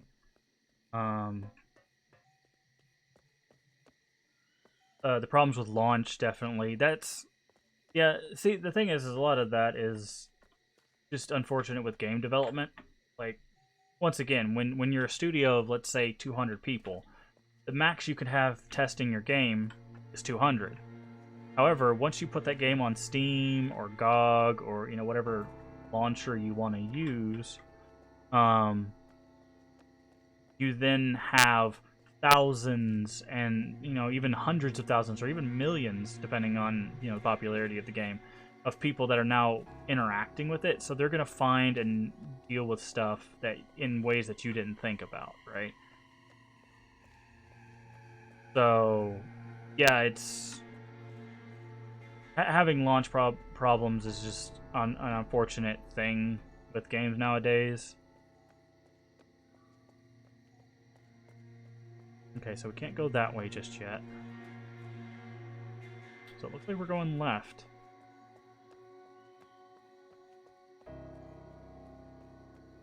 But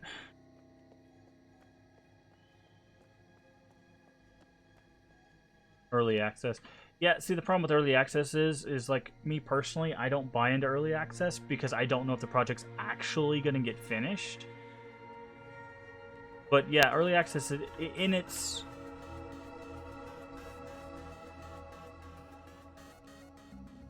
sound, music, crap on me. Early access in its inception was the idea of, hey, we don't have a big team, help us out, kind of figure out what we need to do to fix the game. And in that regard, it's great. However, in a lot of aspects, unfortunately, it's become this way of, hey, we want to get a whole bunch of money for a game that may or may not get finished.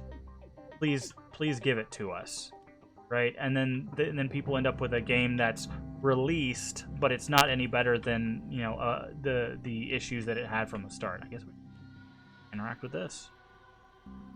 Oh, play orbital strike.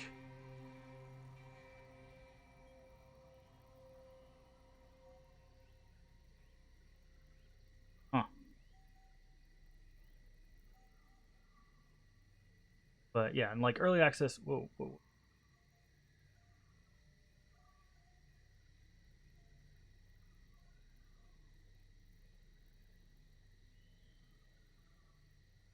Early access is a great idea on paper. Unfortunately, it's not used well enough. Okay, so we're gonna have to move this thing closer to the red beam. Looks like can't reach it from here.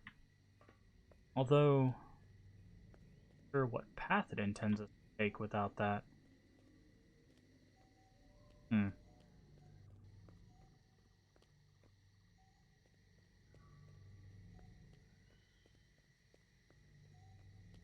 This thing that usually is a monitor, can't look at that and laser at the same time. It doesn't look like. Yeah, no.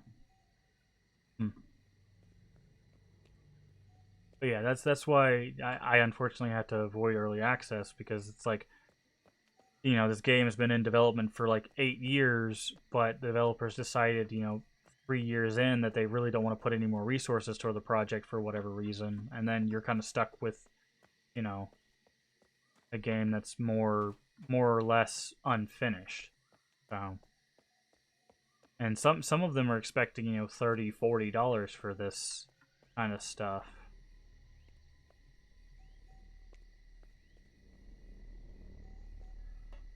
Can't reach what? The laser to the red laser? Yeah, it doesn't seem like it. It only goes so far out. Ah, here we go. That's nothing. Alright, so we're going to have to start looking around a bit more. We're going to be... Looks like there's another panel there. That looks like it's going to go to this bridge, so we're probably not going to access it from this side. Don't give up that quickly. Okay. It's fine. It seems to be our only interactable anyways. I just wanted to double check that we didn't miss anything on the side paths.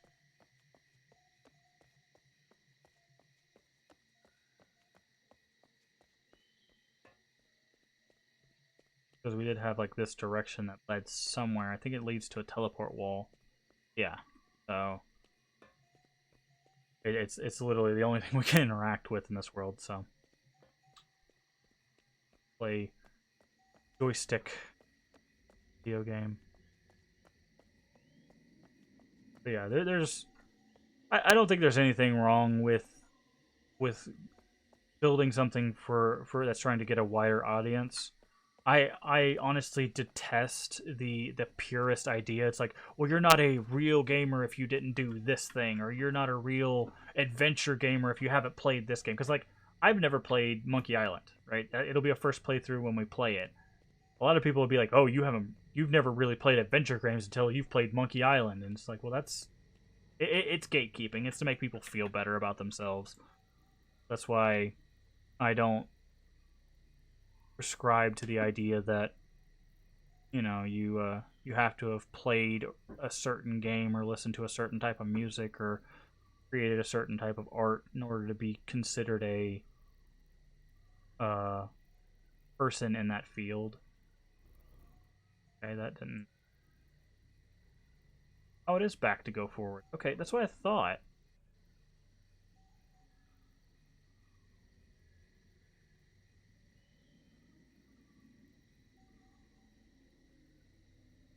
Okay, it visually was a bit confusing. That's why I was. Yeah, so we can most assuredly hit this now.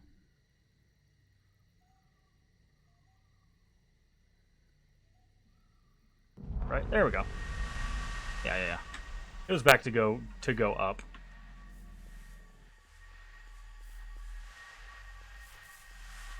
But yeah, the gatekeeping purist ideal of that you're not a real blank if you haven't done blank. That mentality is not useful to literally anyone. Unfortunately, you hear it all the time in gaming. Oh, you're not a real FPS fan if you haven't played Call of Duty, or you're not a real competitive player if you haven't done League of Legends or whatever. Like, I'm sure you guys have heard your own share of you're not a real blank if you haven't done X. See, I really like to tick off the people that are like, oh, you're not a real gamer if you don't do whatever, by defining gamer as someone who plays games. So if you play board games, you're a gamer. Just skip the event. No, nothing happened. You talking about the shield going down?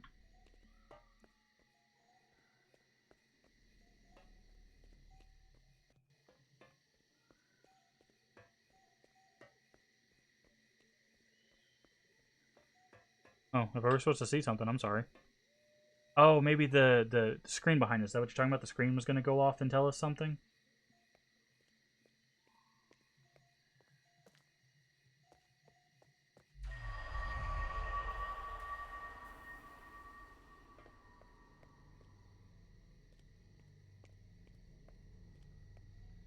Not sure. Check it. Okay, that's fine. I don't know what the information is going to be there, but yeah.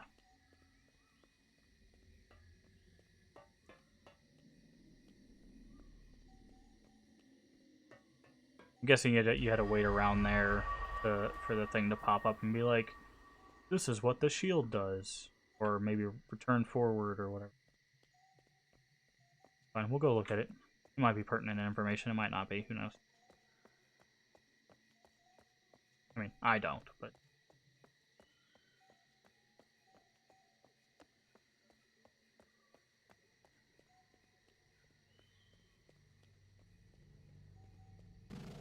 Oh, here it goes.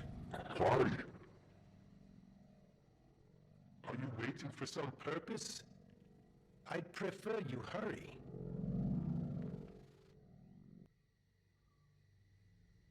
Okay. All we saw at the bottom was a little bit of a adjustment, but we know that's how they were translating between the two languages.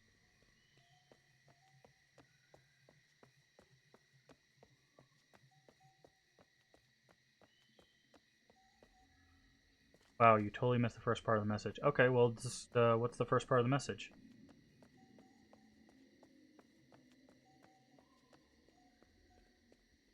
Never saw that happen. Sorry. Is he telling us to not get to the tree, or is something specific that we need to know, or...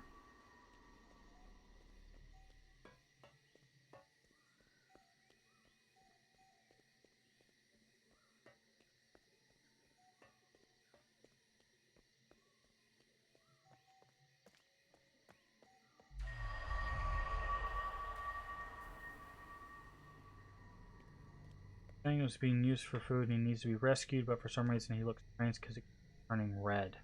Oh. Hmm. Sucks that we didn't see that. There's the panels. Not sure what into these just.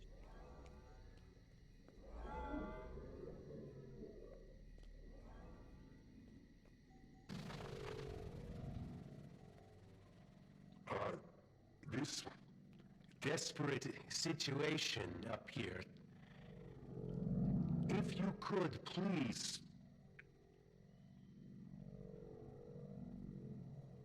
Hurry. I appreciate. So kind of like that. How he was. Come back to this. I fear for safety. You are not. You are making very bad decisions. So yeah, you're supposed to assume that this is not actually Yosef.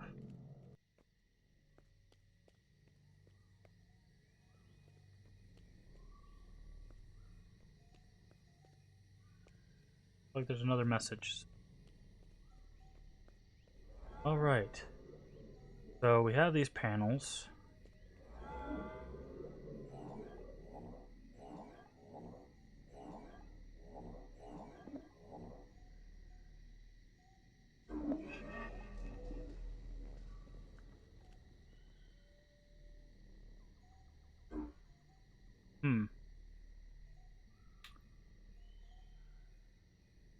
Way to clear them.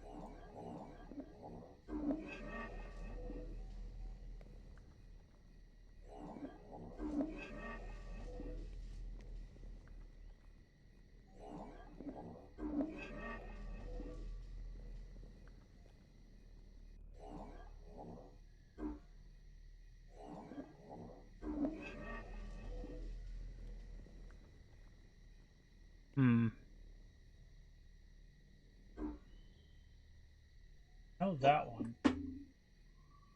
Pretty sure.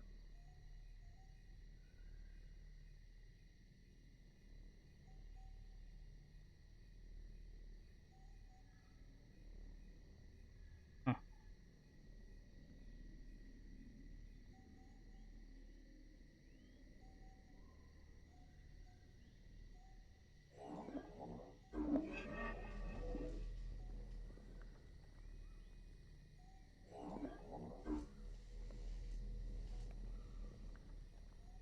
Okay, we know this is 3. Okay, yeah, that's 3.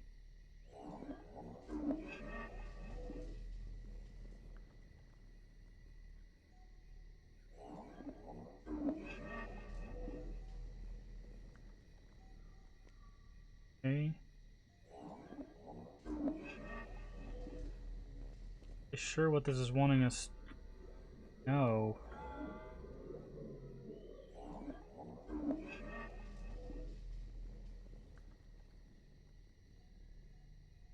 No, it was 15, but no, it seems to be to get us to do something specific.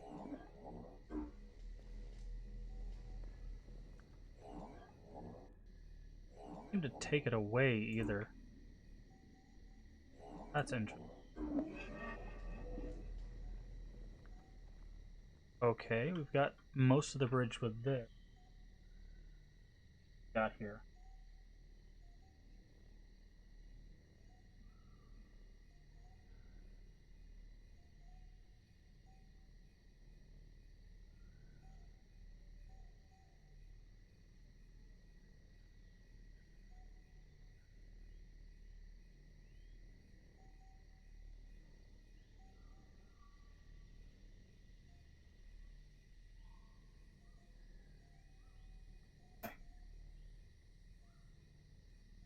So this here. Yep. Got a few similarities in Mist 4. Okay.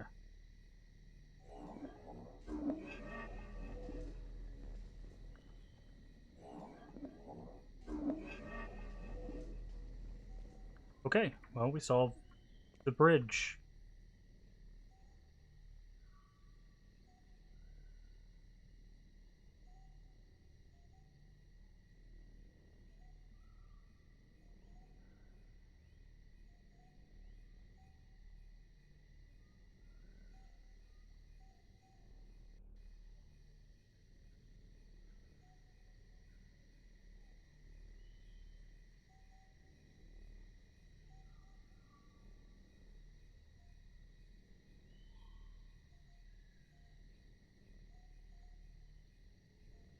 Okay.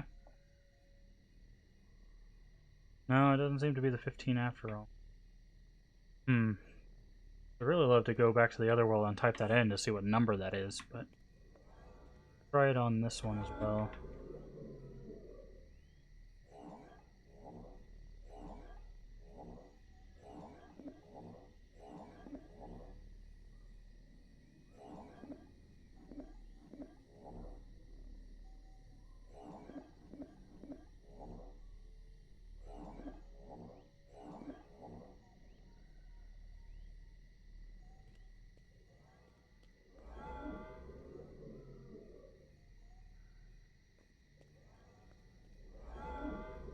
Oh, gotta do it again.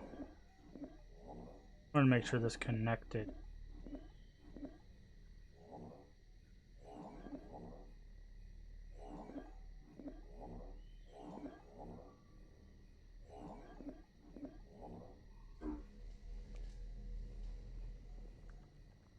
Easy peasy.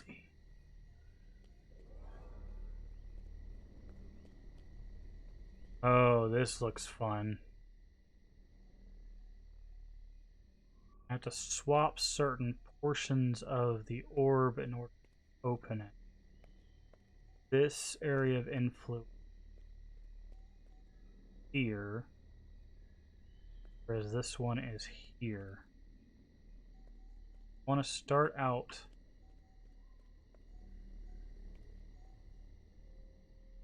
the larger one. One, because we don't know where it's going to take us, and two, because we need to... Okay, so that is its area of influence. The whole sphere is this one's area of influence.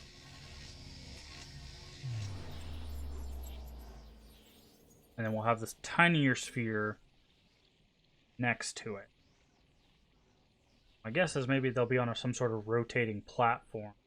We'll have to get the small one out to open the door, leave the big one in so we have a thoroughfare. Need to know where this ends up anyways. Where are we? Ah. Interesting.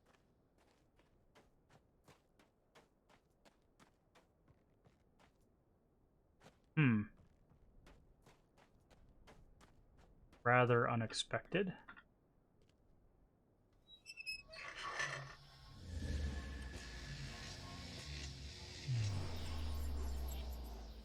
Alright, so if there's not a crew... I don't remember what was in that spot.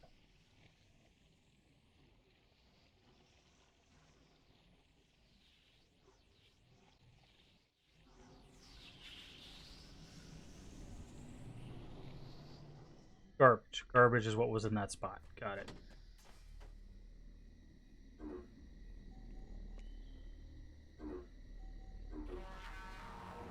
Oh, this is an elevator. Oops.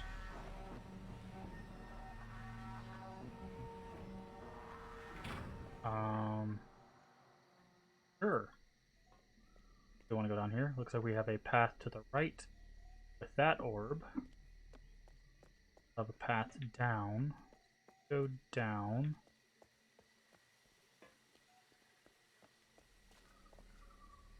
And looks like a dead end. Good. I'd prefer it to be a dead end. Dead end for now until we end up transporting half the landscape or something. Call button. Okay. I think I know what's going to happen. So this sphere... Oh no, there's 3 here. Okay. gonna say I think this sphere and that sphere have the same like transport thing. So if we do the big one, it's gonna swap place with the other big one. Do this one first.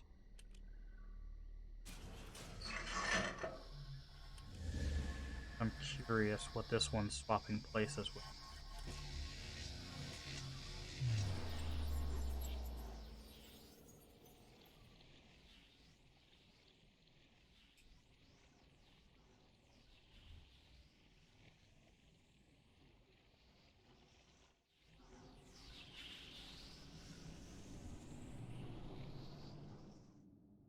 Alright. Okay. Weird.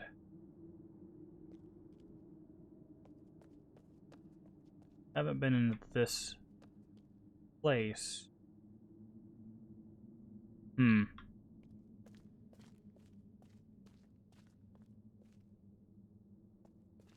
Right, so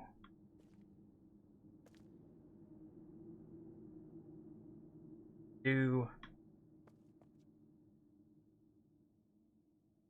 this one. It'll bring this rock formation back with us. But that might have switched back the panel for that side.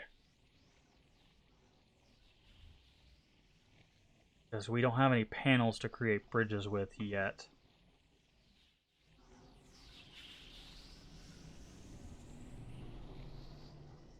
It did. Okay, so it brought back the panel. This is what we need.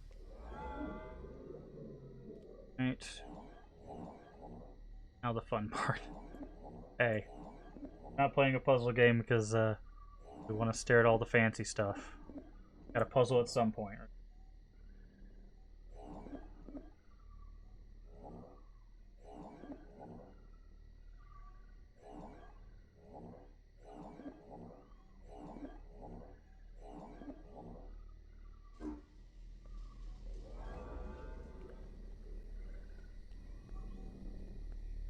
Oh. Okay, so this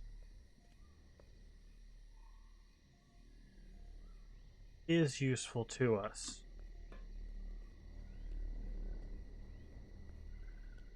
Here's why I think so. If we bring this back with us,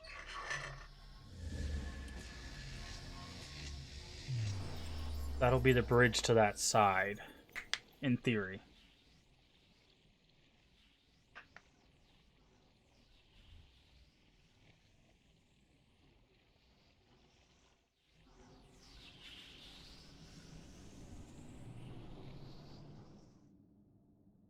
Yes, so now we can build this bridge. Code is the same.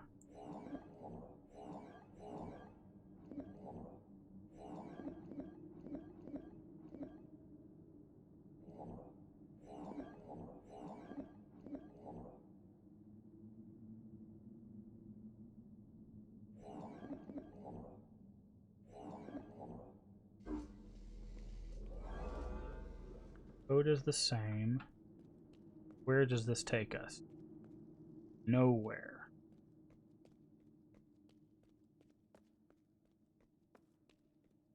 So we need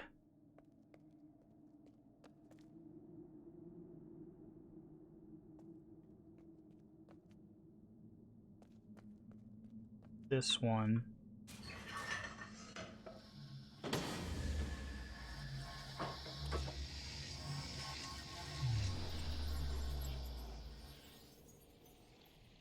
The reason we need this one,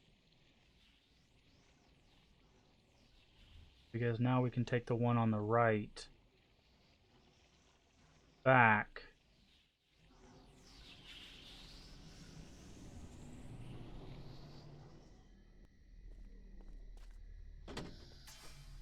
Yeah, because we still need the panel for this side. If we do this,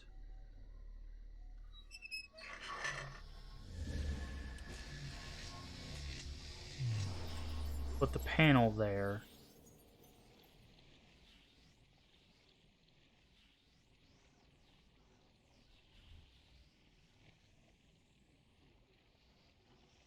I was assuming we're not on something that rotates. If we're on something that rotates, then this all goes sideways, but it doesn't seem to be like anything we have here rotates. Now if we take this one back, lose the panel on the side, but we should be gaining the panel on that side, assuming that that's where that's at.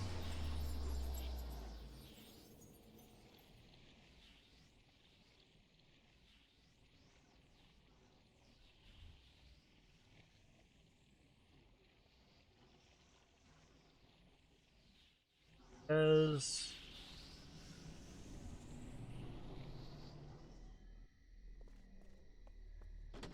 no. Okay. How do we... Oh, does this... Hate it?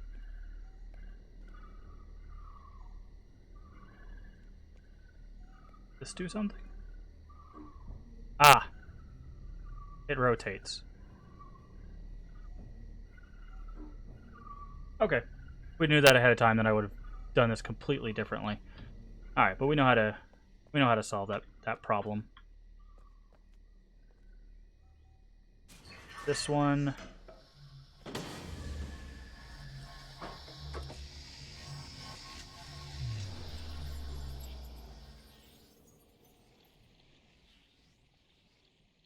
We totally know how to solve this now, I think. Hold on. So if it rotates... Bring back the panel. Okay, hold on. We might need to actually rethink this. That's kind of interesting that the bridge stays there even if the panel's not there. Okay. Panel should be here in the other world. We have to keep this way and this way open. Because the only way we can get to the rotation button is through this hallway. So...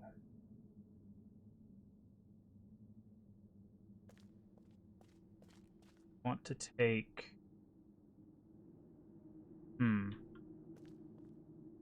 Think about this. Need to take...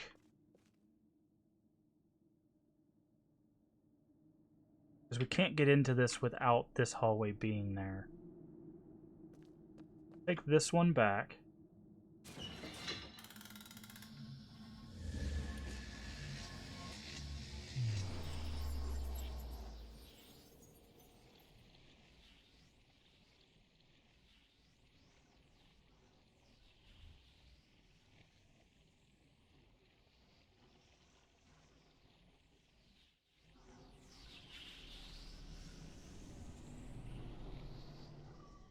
Alright, so we need that panel over here. We rotate, can't get back in. Which is probably why this bridge is here. Rotate from out here? No. Okay. Rotate from inside. No, you have to be on this circle in order.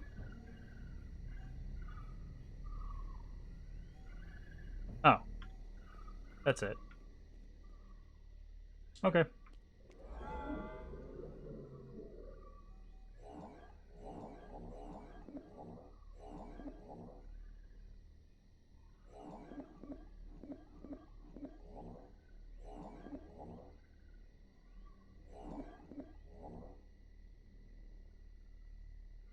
Start talking about just to get the game more funnier. What?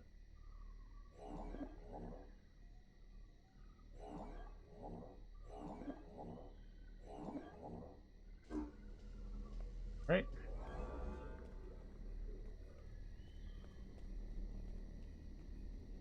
Now we have this dome of influence. But as I feel like that's going to lead into something bigger, that's actually where we're going to stop today. Like I said, we have a hard cutoff time. I've got to start getting things in order for my move station. So, thank you for joining me today. We will be playing more Obduction tomorrow. I hope you enjoyed this. Don't forget you can find our entire Mist playthrough down there in the bottom. in the videos, along with all our other playthroughs. If you haven't already, don't forget the follow button. The follow is free and helps the channel out tremendously. And thank you for everyone who's subscribed so far. It's definitely helpful. But yeah, I hope you guys tune back in. We'll be playing more Obduction. I don't know if we'll beat it tomorrow. I think we still have most of this world and then a whole nother world to deal with, so we might not get done with this until maybe Monday or Tuesday. But also the audio quality should be better by Monday at the latest, hopefully, because I'll be getting a new microphone in to kind of fix the issues I've been having. So we can look forward to that. Till then, have a wonderful weekend, and I look forward to seeing you tomorrow for more Obduction. Bye-bye.